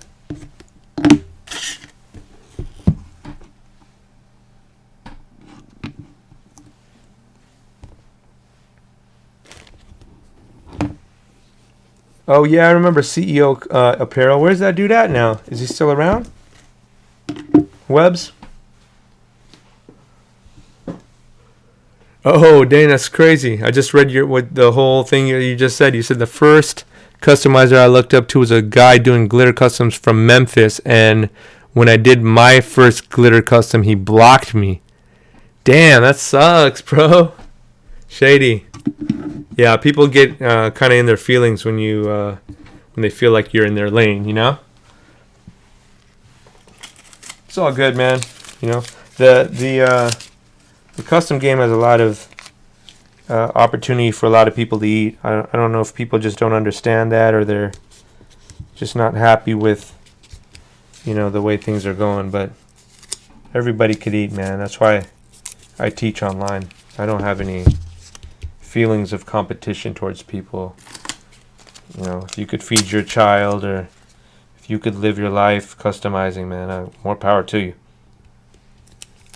Shoot, I'm grateful for it, I'll tell you.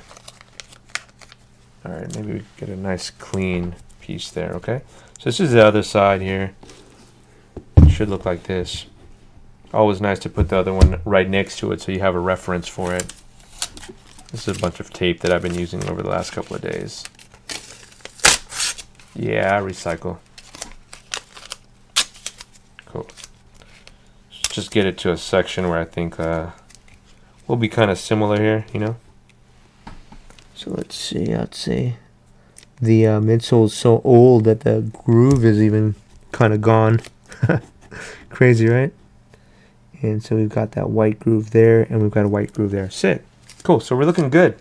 Now we've got to run through real quick, and let's just mask off any sections that should certainly be covered up. Stuff like that elephant print, right? 100% we need that elephant print covered up. No doubt. There we go. All these smaller pieces are nice too, because sometimes I'll just get a little spot like that I'm missing, and it covers perfect. Cool. Also the little midsole edges, toe box edges here. So you can cover that up. This is the great part about being able to recycle. You'll have a bunch of stuff left over, right? And ideally I want to just cover that upper up as much as I can, okay? Some people will even go to the extent of putting a paper towel. If you're decent with the brush, I don't think you're gonna have to worry about too much of that stuff, right?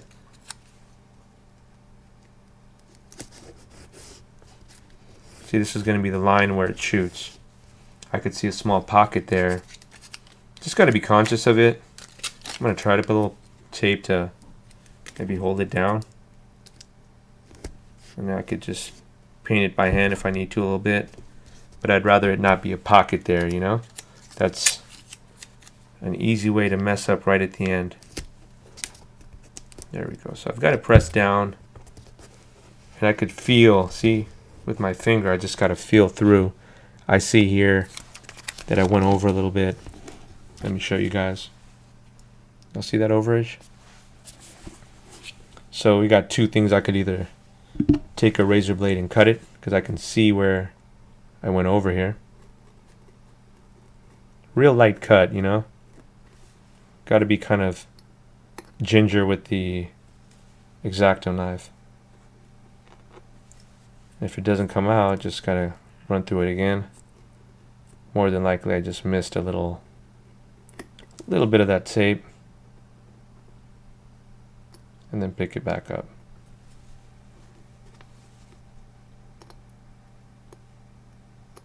Come on, champ, you're on camera, bro. We gotta go. We got moves to make. We got moves to make, y'all. There we go. Doesn't want to cooperate today. It's one of those days, huh? Come on, man. Hump day was yesterday. You gotta go. Yeah, it's because it's not cut right. That's why. There we go. Now it's cut right. All the way through. I could see here. I need to shape that a little bit. So let's shape it. Nice and clean.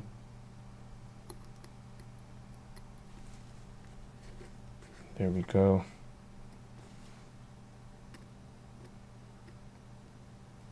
This might be partly because this X-Acto knife is not super sharp. I know for a fact that I should have been using an X-Acto blade already to refill this guy up. And that's what I get. See what you get, man? You get this on camera. Alright.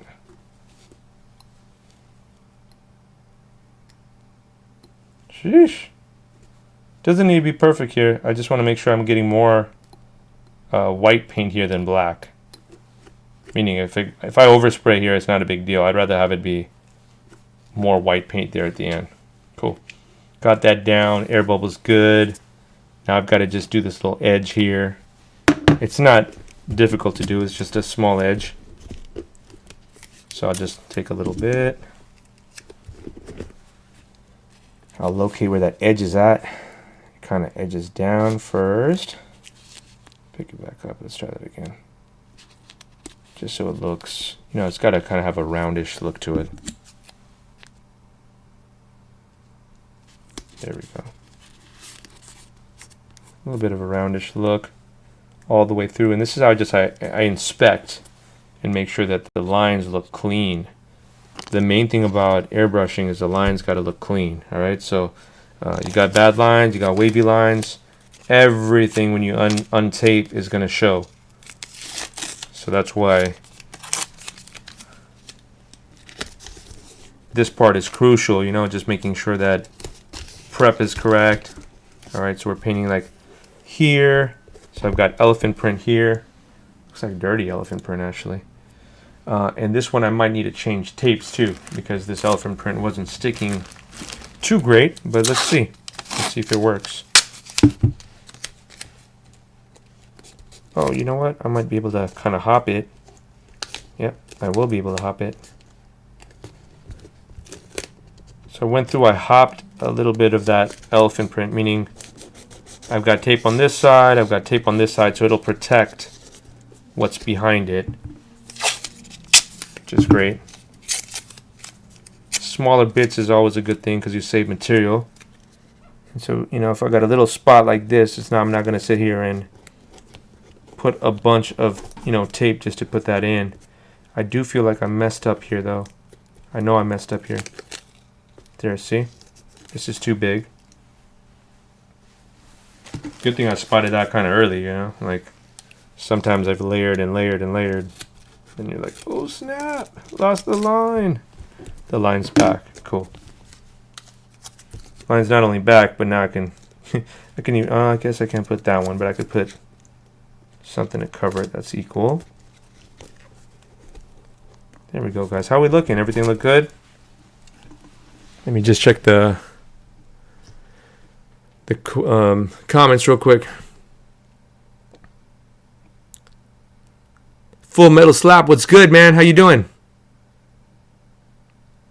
The pad definitely helps clean it up. Okay, cool. I know that we were mentioning the pad earlier, so maybe I need to pick one of those guys up because, you know, just running through all that and picking up all that grime sucks, dude. Just so much of a burden to go through. So, Full Metal Slap, I believe it's your first time here, man. So say what's up. You got a lot of friendly folks here, a lot of customizers. You know, if you've got an Instagram, please. Actually, everybody, man, throw your Instagrams out, man. Make sure everybody's following one another. Appreciate that. And the stream is good, bro. I feel like there's no lag. We're on 1080p. Emojis show up. We're straight. Speed Infusion, we're looking good. Any particular tips on getting a good tape job? Cecil, what's good again, man? How you doing? You know, just like what I'm doing right now, man. It's, I think, just more of a matter of doing it over and over and over. It's not, you know, difficult to do, but I think a lot of people need to just continuously do it. You know, I used to work at a body shop, so for me, you know, doing a tape job is not that difficult because that was one of my jobs, was to make sure the vehicle was taped correctly. And it's a really important job because if you have it untaped in the wrong ways and then the painter paints the whole car, they got to go back and fix all the mistakes. So it's really important that, you know, same thing with this thing. Your mistakes are all shown. Now, I do have another tape. I don't know where the heck it went. Let me see if I could find it. But it's my regular, like, 3M tape. And I'm, like, really needing that right now. Because I feel like this tape is not sticking exactly where it needs to be. It's good enough. Like, I think I can get this job done. But I'd prefer if we can just get it to be tape on there nice. Be a little bit better.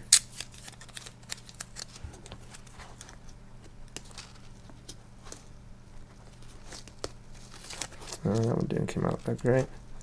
Just saw a line here that I could have cleaned up a little bit. There we go. It's looking pretty good. It's pretty good looking. Alright, and I think I got this little back section we can start painting. Finally, right?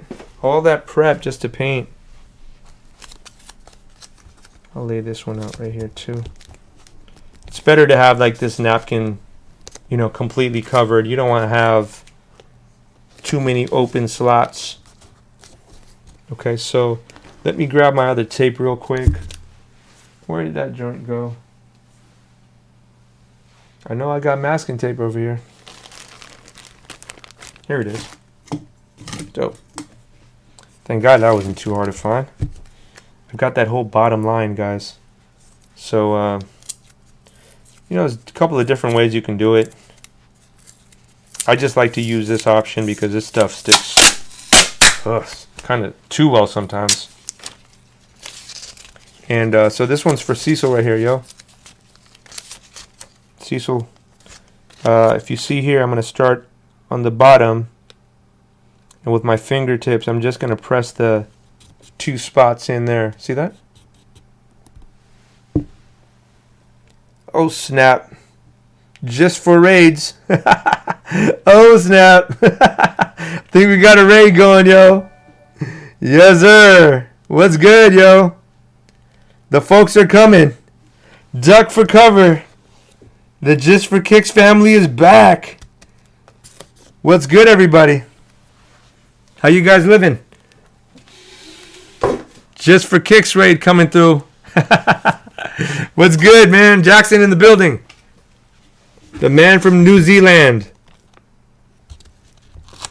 So there you go, see, so you can see how just kind of laid that out for you, homie. How you living, Just? Everything all right? You know what I'm doing, bro. You got me over here trying to finish this midsole up that I hate doing. Trying to knock it out. This is my cheap way of saving some tape here. There we go. Guys, if you guys don't know who Just for Kicks is, he's New Zealand's finest, yo. He's the guy. He's the guy out there. When they say, yo, let me talk to the guy, they got Just for Kicks on a throne and a cigar in his mouth. He says, somebody asked for the guy, I'm the guy. So just be careful if you ever go to New Zealand and they say you got to talk to the guy. Just so you know, Jackson Greening. He'll take good care of y'all. I'm the eye guy, he said. Exactly, bro. Exactly. What are you guys working on over there, man? I wish I knew how to stream in and tap into your Twitch stream, bro. You know how I am. I barely figured out how to get on that phone call with you yesterday. So again, see, so I'm gonna just press down, get the line to match up, and then you just kind of use your better judgment, right? Just to go through and get that line nice and clean. See that? You'll get to a point, obviously, here we're gonna hit this bottom and we can just cut it. So I could see through there and I'll just cut it.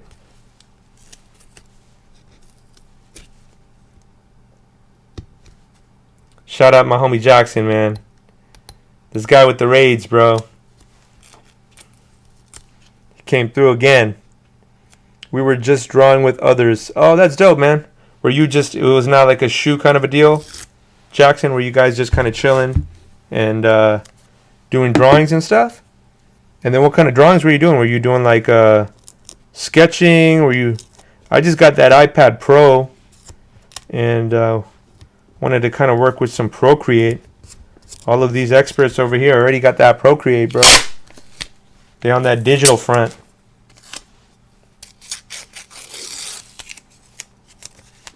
All right, guys. So this is man, I can't believe I finally got to the point where I can paint something. That feels great. Well, that feels dandy. There we go. So you guys can see now on the bottom, you know, I just laid out enough masking tape to, you know, cover this bottom sole. I think it used to be like a light gray. And now we just press it down. It looks weird right now. I know you guys could barely see the different colors and stuff, but let me explain what you guys are looking at, especially all the guys who just joined the stream, man. Thank you guys again for joining on the stream. Appreciate y'all for rolling through. We are doing a midsole repaint, so we're kind of in the. You guys just joined us like right in the midst of it, and we've got all the paint now taken off of the white section. I'm going to airbrush today, so we'll jump in the airbrush next. Before I jump in the airbrush, though, I just want to grab some adhesion promoter. I'll show you guys what that looks like in a sec. There we go. Cool. So if I just take a look at that line, Cecil, I could see the line is flowing nice and straight. Okay? One small section that I got to look at is those two lines right there. Make sure they look clean. Sections here in the front, I want to make sure the tape is taped down well. It doesn't get anywhere on the elephant print. Okay? And so I think now that we're good to go, let me just grab some adhesion promoter real quick. I do want to check the chat before I jump into the airbrushing. Again, thanks so much, Just for Kicks, for joining again. Man, this dude's at a different level, man. He's like the Twitch king of customizing right now. So we had a great talk yesterday, bro. Thank you again for just helping me out with everything and, you know, trying to get this streamlined for once. So with that said, let me jump into grabbing some adhesion promoter. Here it is. So this is what it should look like, y'all.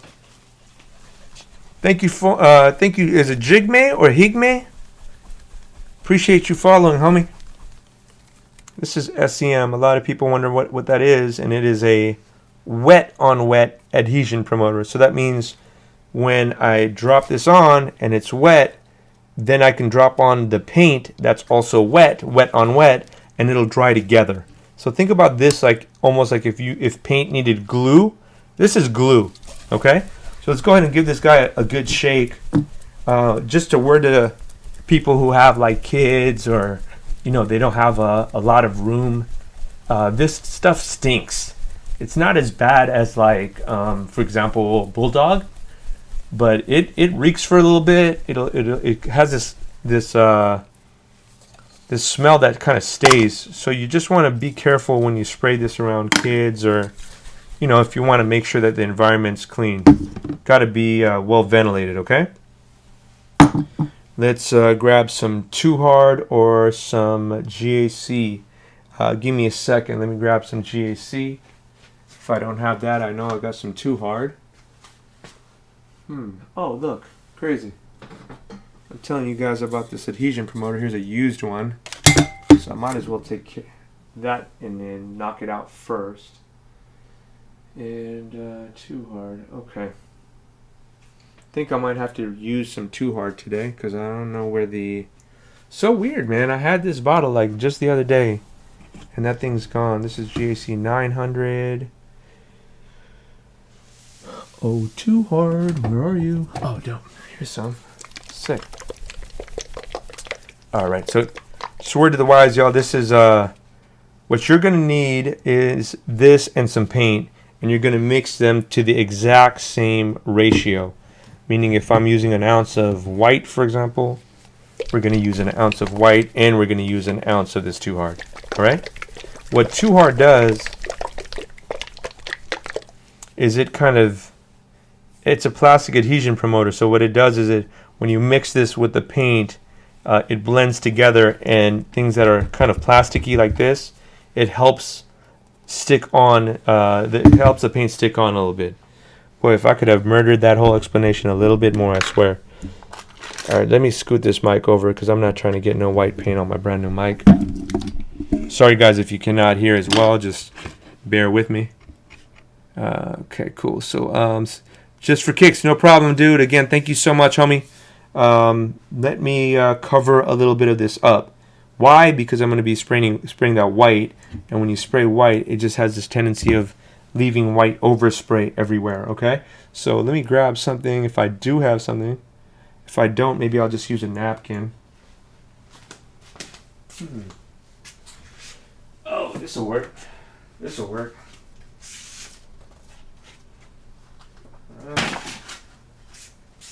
I just found some junky paper, so just so I'll have something to protect a little bit. There we go. Okay, is that angle good for you guys? Everyone good with that angle? I'm gonna just start on this section here. As you guys can see, before I start, I always give it a good tap down, make sure everything feels right. Feels good. Feels good. And let me just use a little bit of acetone there. If I don't, it's gonna bother me if it comes out bad, you know what I mean? And so that's let's see, I got a little bit here. Maybe just enough to give me,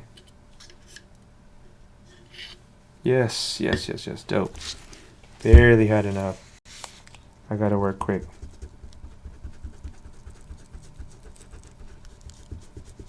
Gotta work quick. Alright. Just trying to get that to look a little bit smoother. You know, if it's not completely off, at least it'll have a nice smooth finish when it's all done. Ideally, you don't want to do this with the tape on. I should have done this before. Yeah. Alright, y'all.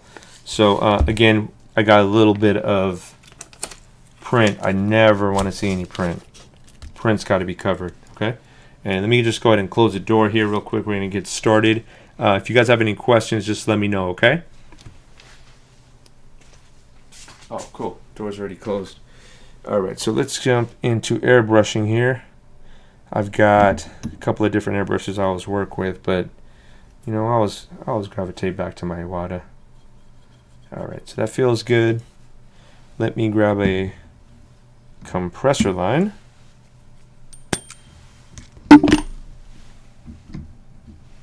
Got a couple of compressors here, so blessed to have a couple, man. I remember I had one, and if you have one, it's still all good. You can use one line and have a quick release like I have here. All right, so I'm gonna jump into just spraying this bottom area here. It's gonna be a light coat. A couple of you guys did mention we can do a mist first, so I don't know, maybe should we do a mist first? Should we bust the Dylan De Jesus here? I think that might not be a bad idea. So yeah, I mean, I don't mind jumping into the mist either. We can keep going. Sounds good. Speed Infusion, I saw what you just said, bro. Have a good night, man. Thanks for joining the stream as usual. Alright, that looks good. Let's move some stuff out of the way. And again, I'm going to spray this guy first, and then I'm going to spray the mist right afterwards, okay? Let's see. At this point, I'm going to need a little bit of acetone just to put into the brush. Or you know what? I think I've got some cleaner here, don't I? Here we go. I've got some brush cleaner. Cool. Just to make sure that the brush works. Yeah, cool. It's working. So let me just dump what's in that brush real quick. Just a little bit of airbrush cleaner. It's always smart to just spray, make sure the spray pattern feels right. Alright, and now I'm going to drop a little bit of mist in there. You guys can see right now, technically, at almost like a yellow. So when I drop the mist, it's going to be another step closer to white.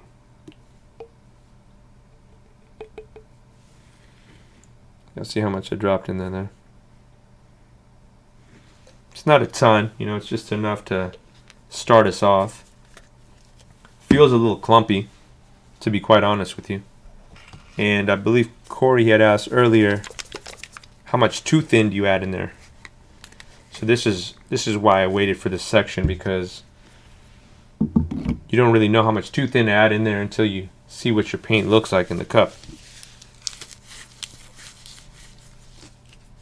Alright, so, oh man, look at that.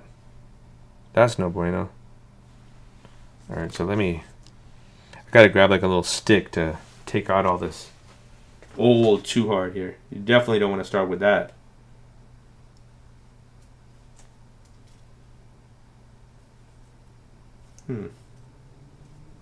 That means I haven't used this for a really, really long time, probably. Usually this happens with duller too. See all this right here? So usually what I'll do is I'll put it to the side because you don't want it to drop back into the actual bottle.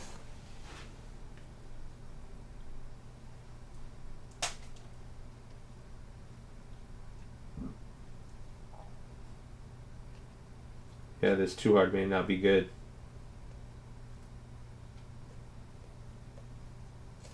Well, it might be wrong. Let me see.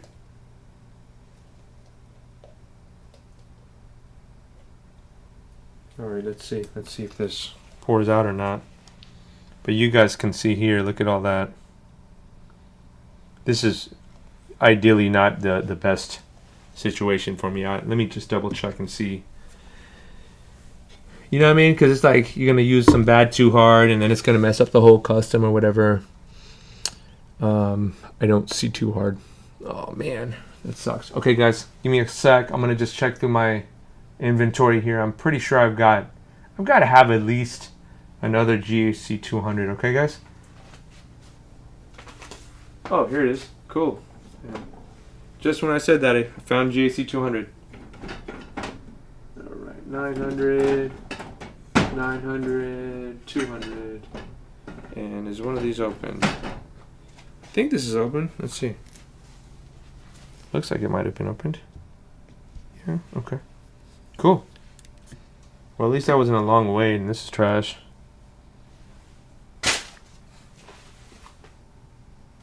Okay, and this pours. Dope. So, things are working out.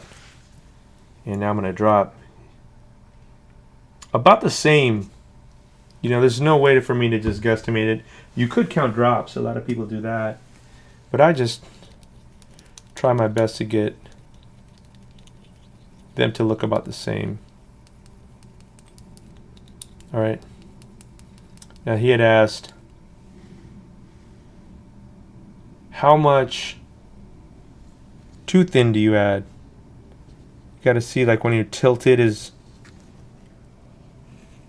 it actually flowing? Do you see it coming down? See? So this feels like it's maybe a little thick. So what I'll do then is I'll grab a little bit of too thin, which will just kind of dilute it a little bit. You don't want to add too much of this, just a couple of drops.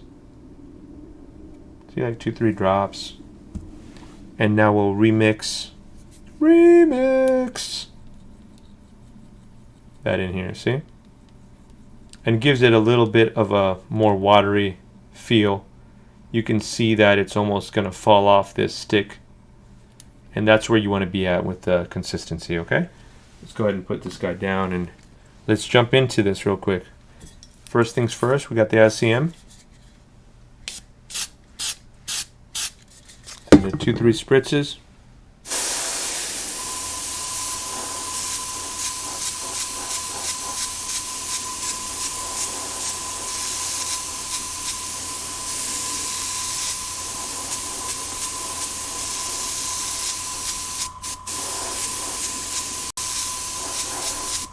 Alright, so same thing. We're going to just keep going, running through.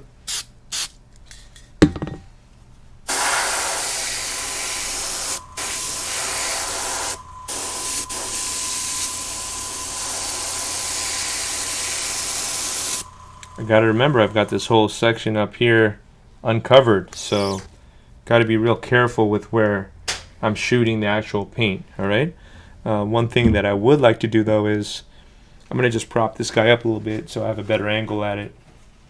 Let me jump into grabbing this little stand here, and what that stand's going to help me do is just kind of give me a better angle at shooting this here.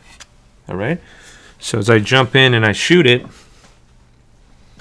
I'm going to go ahead and spray just a little bit of the SEM like we did, and then we're going to shoot it immediately afterwards. As you can see, it's still wet.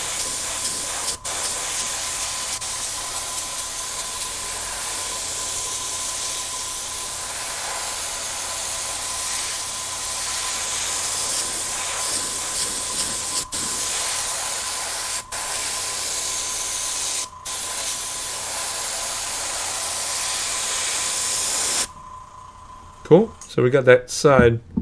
I would say this was a good, one light spray, one light layer. And now we're going to continue the same process on the back end here. Nothing different. Just really remembering not to hit the top end.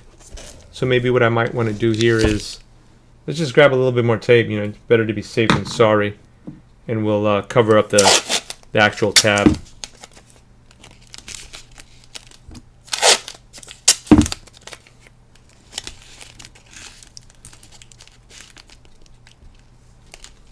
There we go. So I think you guys have an idea here of what I'm going to be doing.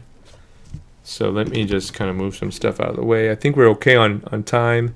9:27 is the time here Pacific. So let me just keep running through.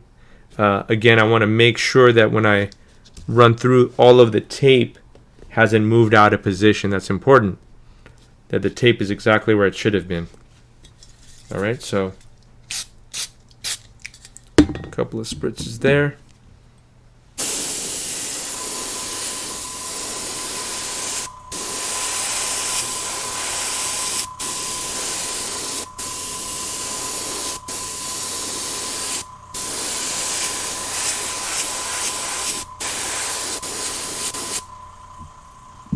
And then sometimes I'll just top it off with a little bit more of this. So as that's going, let's jump to the other side. Again, looking to make sure that none of the tape has come off at all.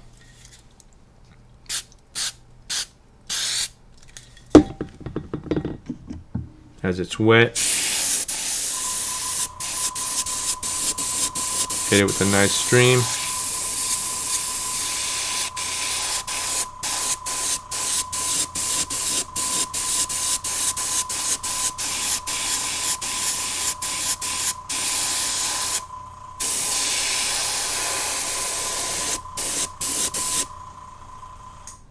I could see here tape was starting to fall.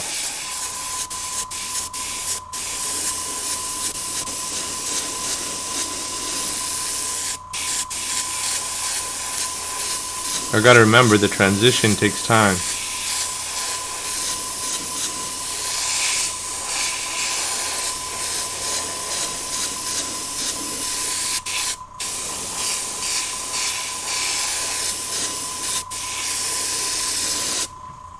Alright, so I got a good layer there.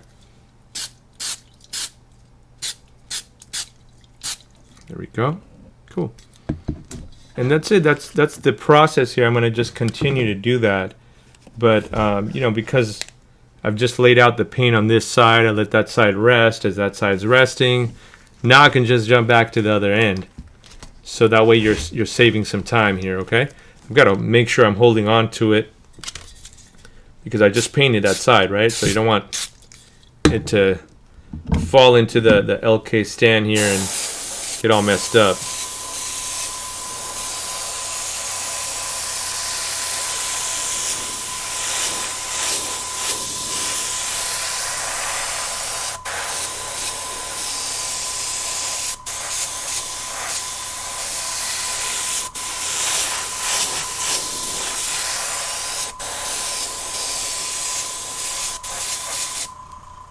Alright.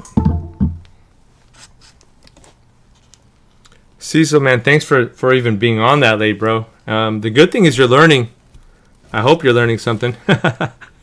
You know, it takes time to learn all this stuff and all the different circumstances I've been in, man. I try to share that stuff with you guys because maybe it'll help you out, man. Maybe you'll be in a similar situation and I messed up on that situation and you'll remember I said, yo, I did this and messed up. And then it'll save you some trouble, you know what I mean, of hopefully saving a customer or whatever. Or maybe it'll save you some time because I've had to redo shoes before. And the one thing that I regret the most is losing that time. Can't get the time back, you know what I mean? Especially if you've charged them a certain price to do the custom. You're used to, you know, knowing how long it takes to do that custom, but you mess up.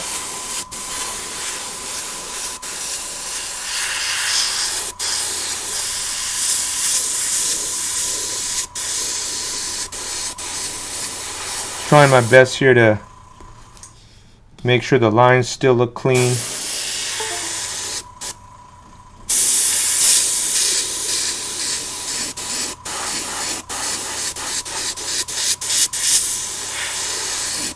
I'm officially in mist category now.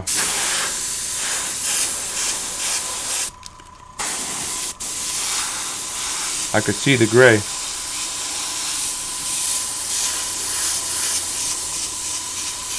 And there's no yellow left.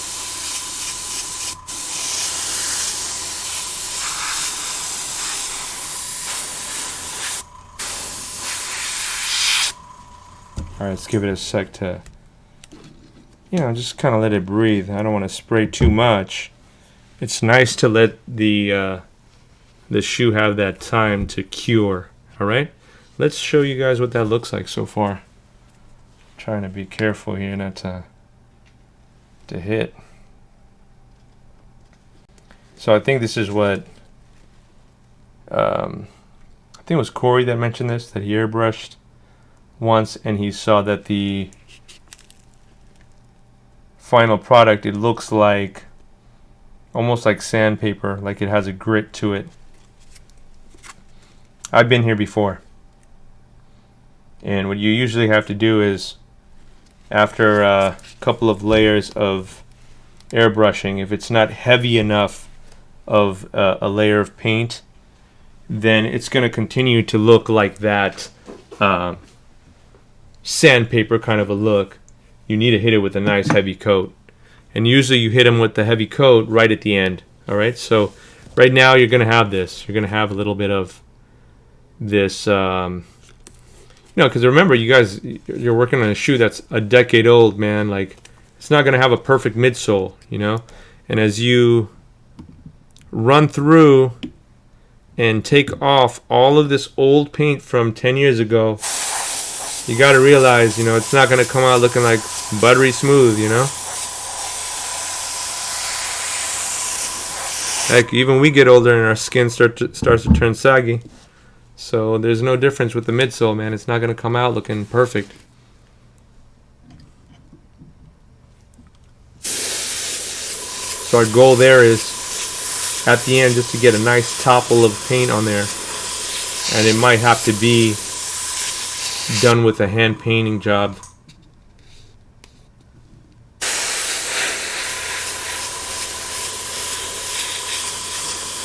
And I know we mentioned along the way you're going to have some potholes. I could see a pothole right there. Y'all see that one? You know, it's the nature of the beast, man.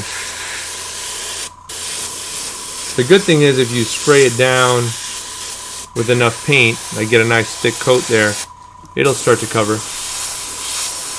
I think people just don't know. They get discouraged a little bit. And that's understandable, you know? Like, I'd be tripping too. I'm like, what the hell happened, bro? That's what happened on my first Ford restoration. I didn't know what the hell happened. I just know it was a bunch of potholes, and then I had to figure out how to explain that to the customer. It's not your fault.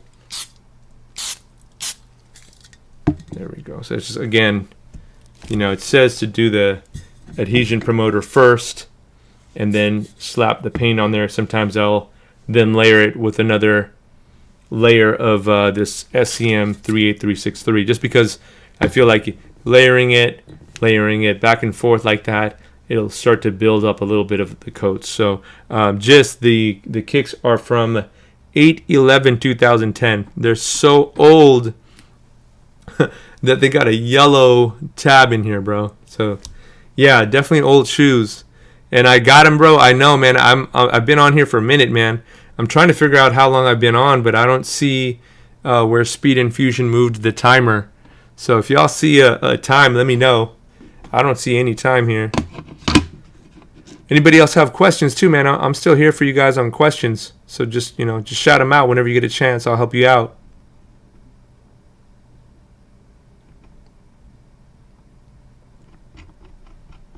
All right, guys, I think I'm pretty caught up in the chat.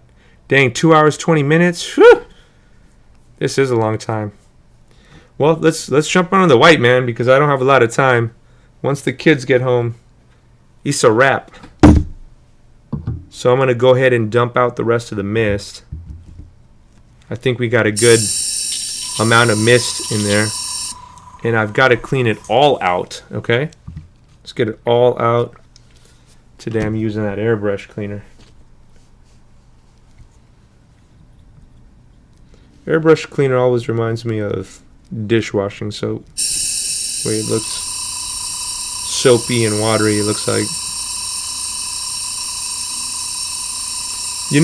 Verdal, the upper is actually not painted. I think it's just because we've got like a bunch of LED lights in here, so we're pretty well lit. And I imagine that it's not painted. I could be wrong. I know that this dude has a bunch of OG kicks from back in the day, and he likes his old school kicks. So I wouldn't be surprised if he had them restored before. There we go. Just kind of drain out. I want to drain out all of the mist because when we get to that next step of getting it white, we want it to be that nice, bright, factory looking white. So having a little bit of gray in it will kind of even affect the tint. So let's just give it a nice little scrub down. Verdal, you said that you're working on 3s and 4s. Are you a customizer? Do you do it for fun? Let me know, man, how are you doing with these customs, bro? Are you just, obviously you're doing some customs when you mentioned the 3s and 4s.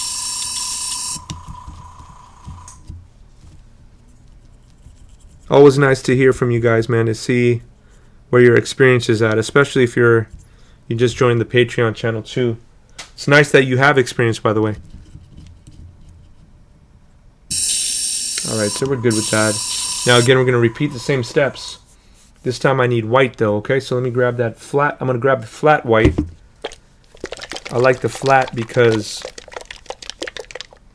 I know for a fact that the flat white has a nice sheen to it. It has that factory look. There we go. And again, guys, I'm not a rocket scientist. I'm just kind of guesstimating where I put that in the cup, and I try to put an equal amount of paint in there, so we're at that 1-to-1 kind of a ratio, okay? This too hard, by the way, it does kind of drown out the paint. Meaning if this was super white and it would take one coat to lay out, this would maybe take 2 coats afterwards, because of the way that the too hard is, or the GAC 200 is. For fun, mostly just finished some reverse breads. Awesome, dude. The reverse breads are great shoes, man. I actually wish I had copped those. Unfortunately, obviously, almost no Jordan 1 is easy to cop nowadays, right? Alright, so the Retro 3s, I got some of those too with this whole midsole falling off, bro.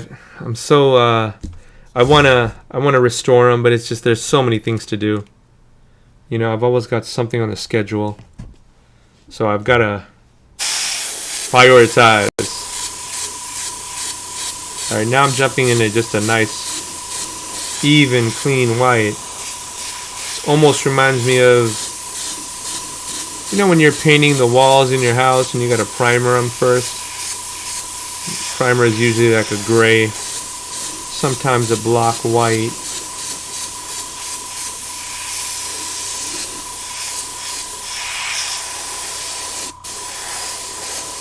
As I run through the custom now, again, if I see potholes, man, I want to kind of try to lay them a little bit heavier there. You're building that little area up. Don't want to do it right away, like it doesn't need to be heavy. But you want to put a little bit of emphasis on spots that have dips.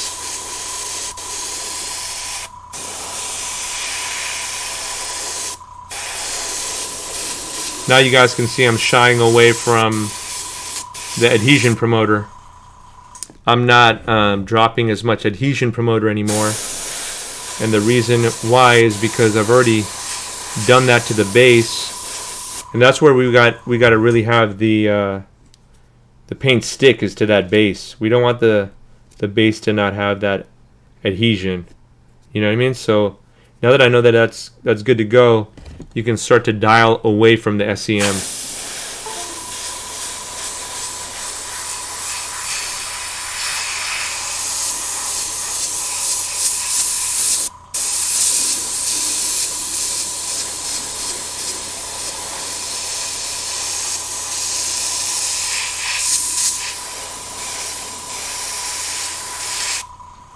As we keep painting, what I'm going to do is concentrate on getting the coats to be heavier too, okay? So in the beginning, the coats were light, they were whiskey.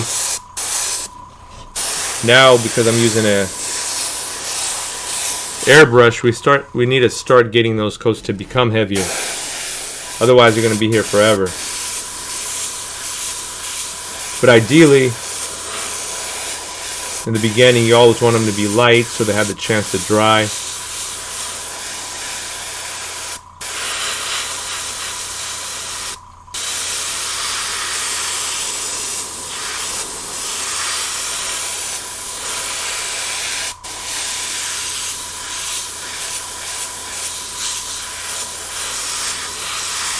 I can see the airbrush is flowing out nice and smooth, which is great.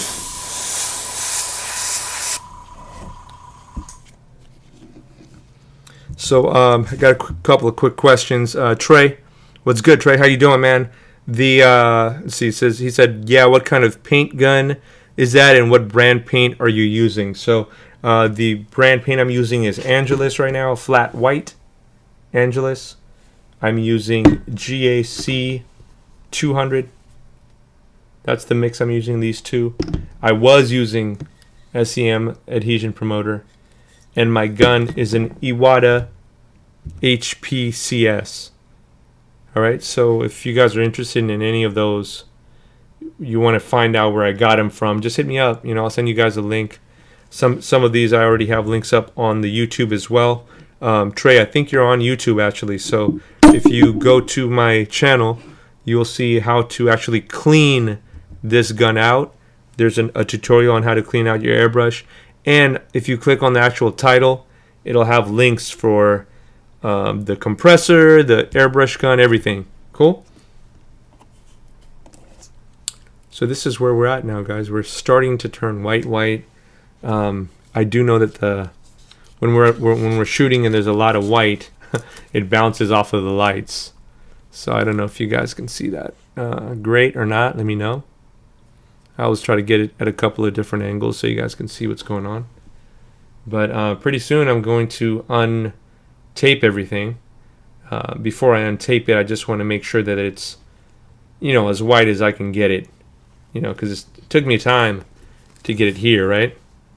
And so now we got to take the same time to really fill in all of the color, get it to be a nice white. Webbs, I got you, bro. I will definitely check it out. You're definitely one of the dudes who contributes in that Discord, homie. You put up a lot of great work, so, and I appreciate that, man. Always great to see your guys' work, man. If you guys customize, please put up your work on our Discord.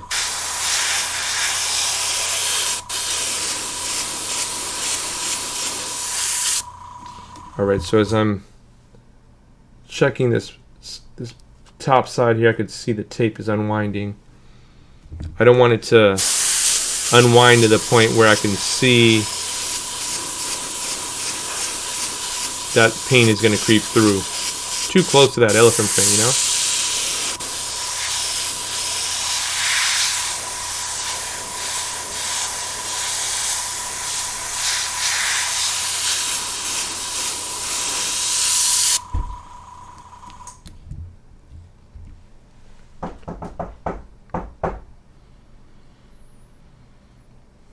Yeah, exactly, Trey. What you said, man. There's a lot of work that was done on these threes. You know, so a lot of people underestimate, I think, the threes body. It is a very nice, you know, contour. This is one of the classics, man. You don't get any nicer than these kind of classics, man. Jordan 1, Jordan 3, Jordan 4. Those are all up there on my list. Jordan 11. Jordan 11 definitely on my list just because it was patent leather. And that was just completely outside the box.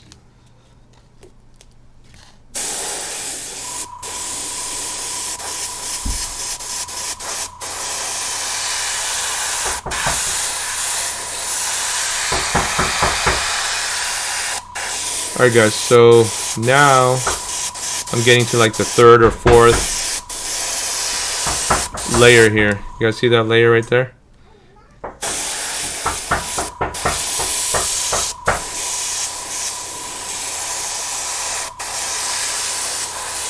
See, the airbrush is very fine with the mist, so you know, it's going to take quite a bit for me to really drown the paint on there. Definitely not trying to drown the paint. Alright, so now I'm going to get in the back here. Same thing, guys. There's a lot of small spots, potholes, whatever you want to call them. So I'm trying to go heavy on it. I really need to get a Lazy Susan, yo.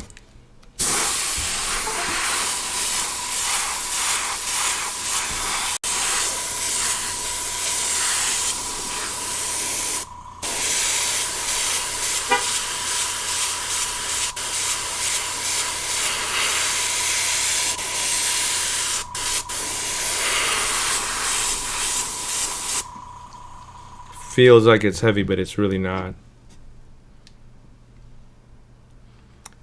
Just for kicks, that was my 3-year-old. Usually knocks on the door and I'll go running to open the door for him, and today he's like, "What's the deal? You need to open up the door, Dad." Trey Wilder, man, I gotta check those out, bro. If you don't mind, man, send me that link.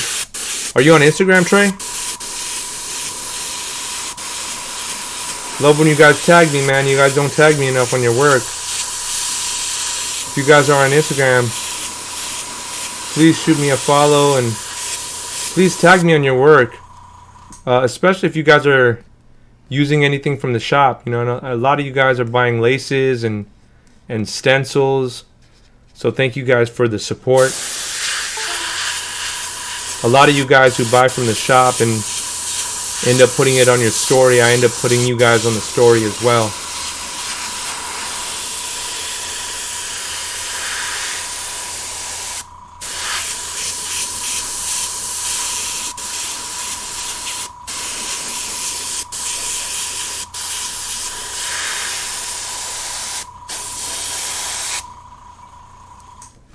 We're getting there, guys. Just taking a little bit of time, you know? Speaking of, Trey, if you need an I don't know if you said you had an airbrush gun or if you're looking for an airbrush gun. We're going to be doing a contest soon, bro. It's going to be for the Patreon folks. We are going to be giving an airbrush away. This is going to be a Grex. Let's see, what model is this? Grex XBI. So it'll be another one to add to the arsenal if you have airbrush guns already, or if you're looking for one. So if you guys are interested, it's under patreon.com/feelgoodthreads. Again, shout out the homies that joined, man. We got two new people in the family today. Armani Luna. Good looking out, Armani. And then we had the other homie today. And I know we've been talking a little bit. I just want to make sure I get your name right here. Verdal. Verdal, thank you again for joining, homie.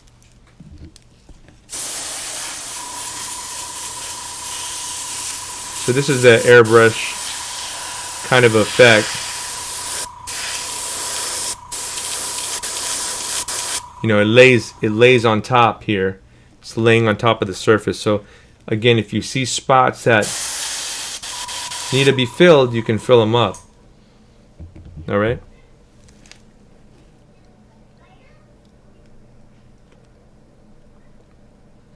Jeez, this is really white in the camera, huh, guys? Can you guys see that? Let me know if you guys can see that, okay? I've got to reload the gun one more time. I know the kids just got home, so I've got to let you guys go pretty soon. But we will continue. And I'm going to make sure that before we send these shoes off, we'll get a before and after with the other shoe, okay? This shoe's in like dire need of some white laces too, man. I don't know if I can revive those laces or not, but if I can, I'll show you guys how to revive some laces too. It's worth a try, you know. But usually for me, it's like I'd rather just spend the $5 and get some new white laces. Only thing is, it's hard to find like Nike factory laces. I don't know why. It used to be where you can even go into like the Nike outlet and they'll just have, you know, standard laces and you can just pick them up. So I don't think it's like that anymore. Maybe there's not enough profit for them or something. Alright, so now I'm just going to pick it up from the top. I'm not spraying anything yet. I'm just kind of throwing some air on it just to get it to dry. Now I'm spraying.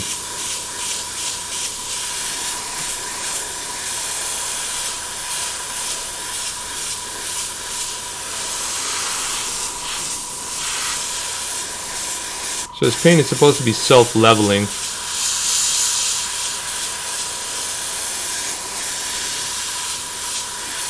Self-leveling means if you lay it down enough times, it'll even out in its level. There won't be like one side that is higher than the other. It just kind of levels out there. And I feel like I'm getting pretty close to like, this is as white as it's going to get. You know what I mean? I don't see it getting too much whiter than this. Dang, that's crazy, man. You out in Charlotte and they got them out there for that cheap? Man, I wish, I mean, you could buy those and resell them. They don't have that kind of stuff in LA anymore. Not sure why. What happened? We used to. Back in the day. Tada, thank you for following, man. Appreciate it. Tada, are you out in YouTube world? Or are you out in Twitch? Where you at? Just saw you followed. Much love, guys. I really appreciate y'all taking the time to just follow and watch, and hopefully you guys are learning something, man.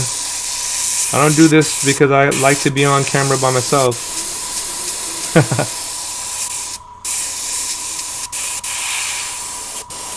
That'll be awkward, right? This dude just wants to be on camera and needs attention. Nah, I'm trying to help y'all out, man. Okay, now this airbrush here sometimes will get dry on the tip here. So when that does happen, I'm going to just test it out. Okay, feels like it's okay again.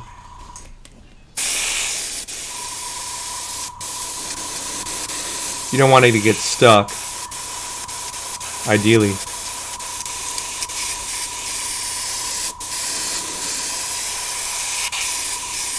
You can also hear it when it gets stuck sometimes. And you can see it. You can see when the paint's not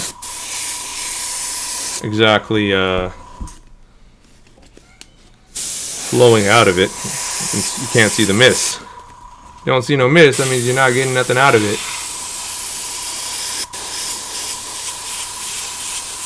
And I think we're good, man. I don't think we're going to get no wider than that. So I'm going to go ahead and release the tape. I'll usually put a scratch resistant sealer on at the end.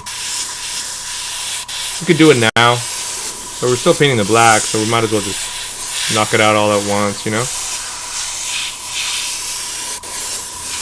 Got a little bit of a gap here in the back.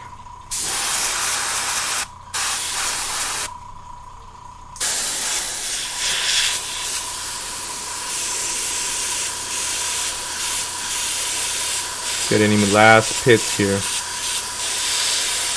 I'll do that by just kind of lay a nice enough heavy coat where I could see that it could level out a little bit.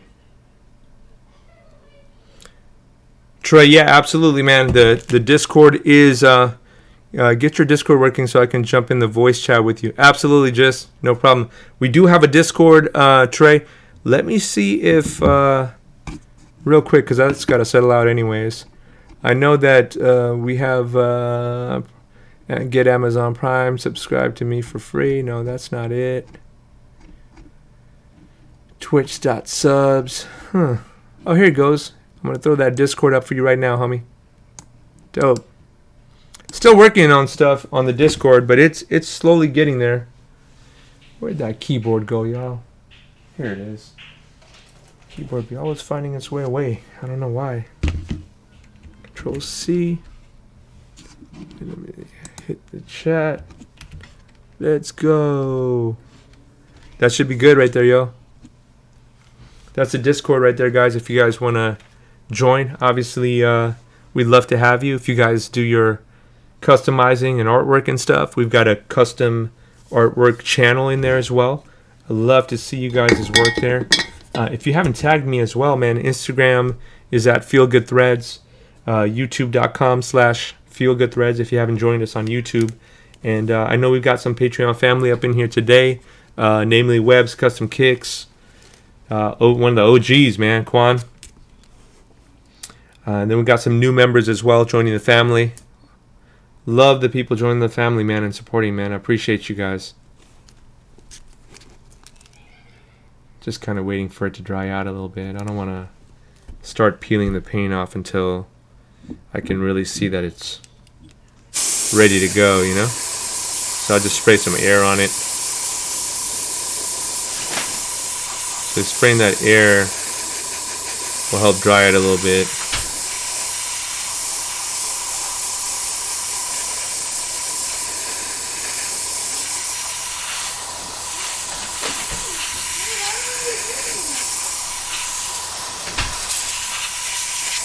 There we go.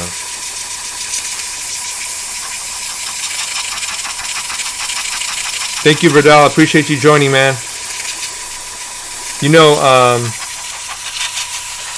I just do this because it's a more natural way to cure your paint. You know, I don't hit it with all these crazy heat guns and all that. I just want to make sure that, you know, it's done as naturally as possible. There's no rush.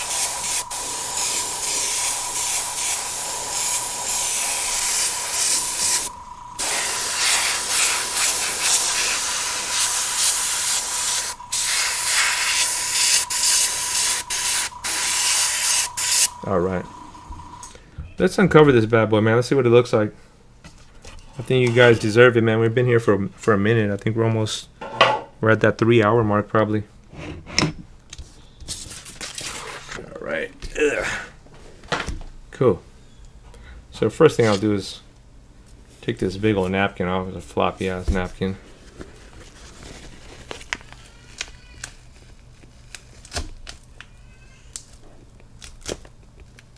Oh no.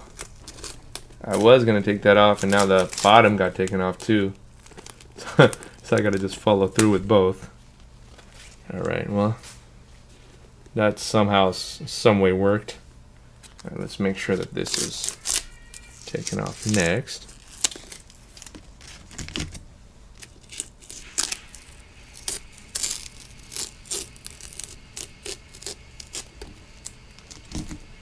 Now guys, just because I untape it doesn't mean it's all done. Like the white sections still will need to be touched up in certain spots. Sometimes I'll have sections that I may go back with a wet sandpaper just to get the surface to look a little bit smoother. So there's you know, other parts that we got to keep running with. The nice thing though, at least on this tutorial today, is I don't think I hit any of the elephant print. Then that's always a blessing.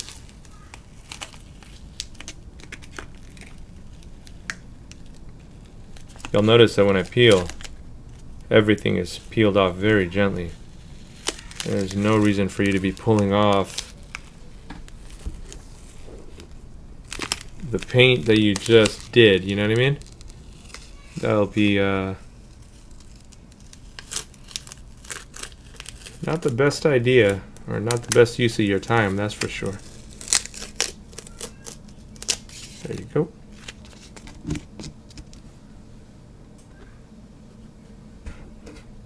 And you guys notice that the whole time through, I'm really careful with not touching any of the sections that we painted. They're still wet. I just prefer to take off all the tape while everything is wet, because sometimes I'll leave it to dry, and as I leave it to dry, the tape will kind of melt and dry into the paint. And so as you paint, as you're peeling off the tape when it's dry, it might pick up the tape with it. So that's just my, you know, that's my thing. We are, you know, there's different ways to do it. It's just my way of doing it. Usually I'm keeping the toe box down because I know that part we haven't painted anything, and I could just pivot this and take all the tape off at the same time. So this is where we're at today, guys. Let's move this stuff to the side before I get a bunch of white paint on me. All right, dope.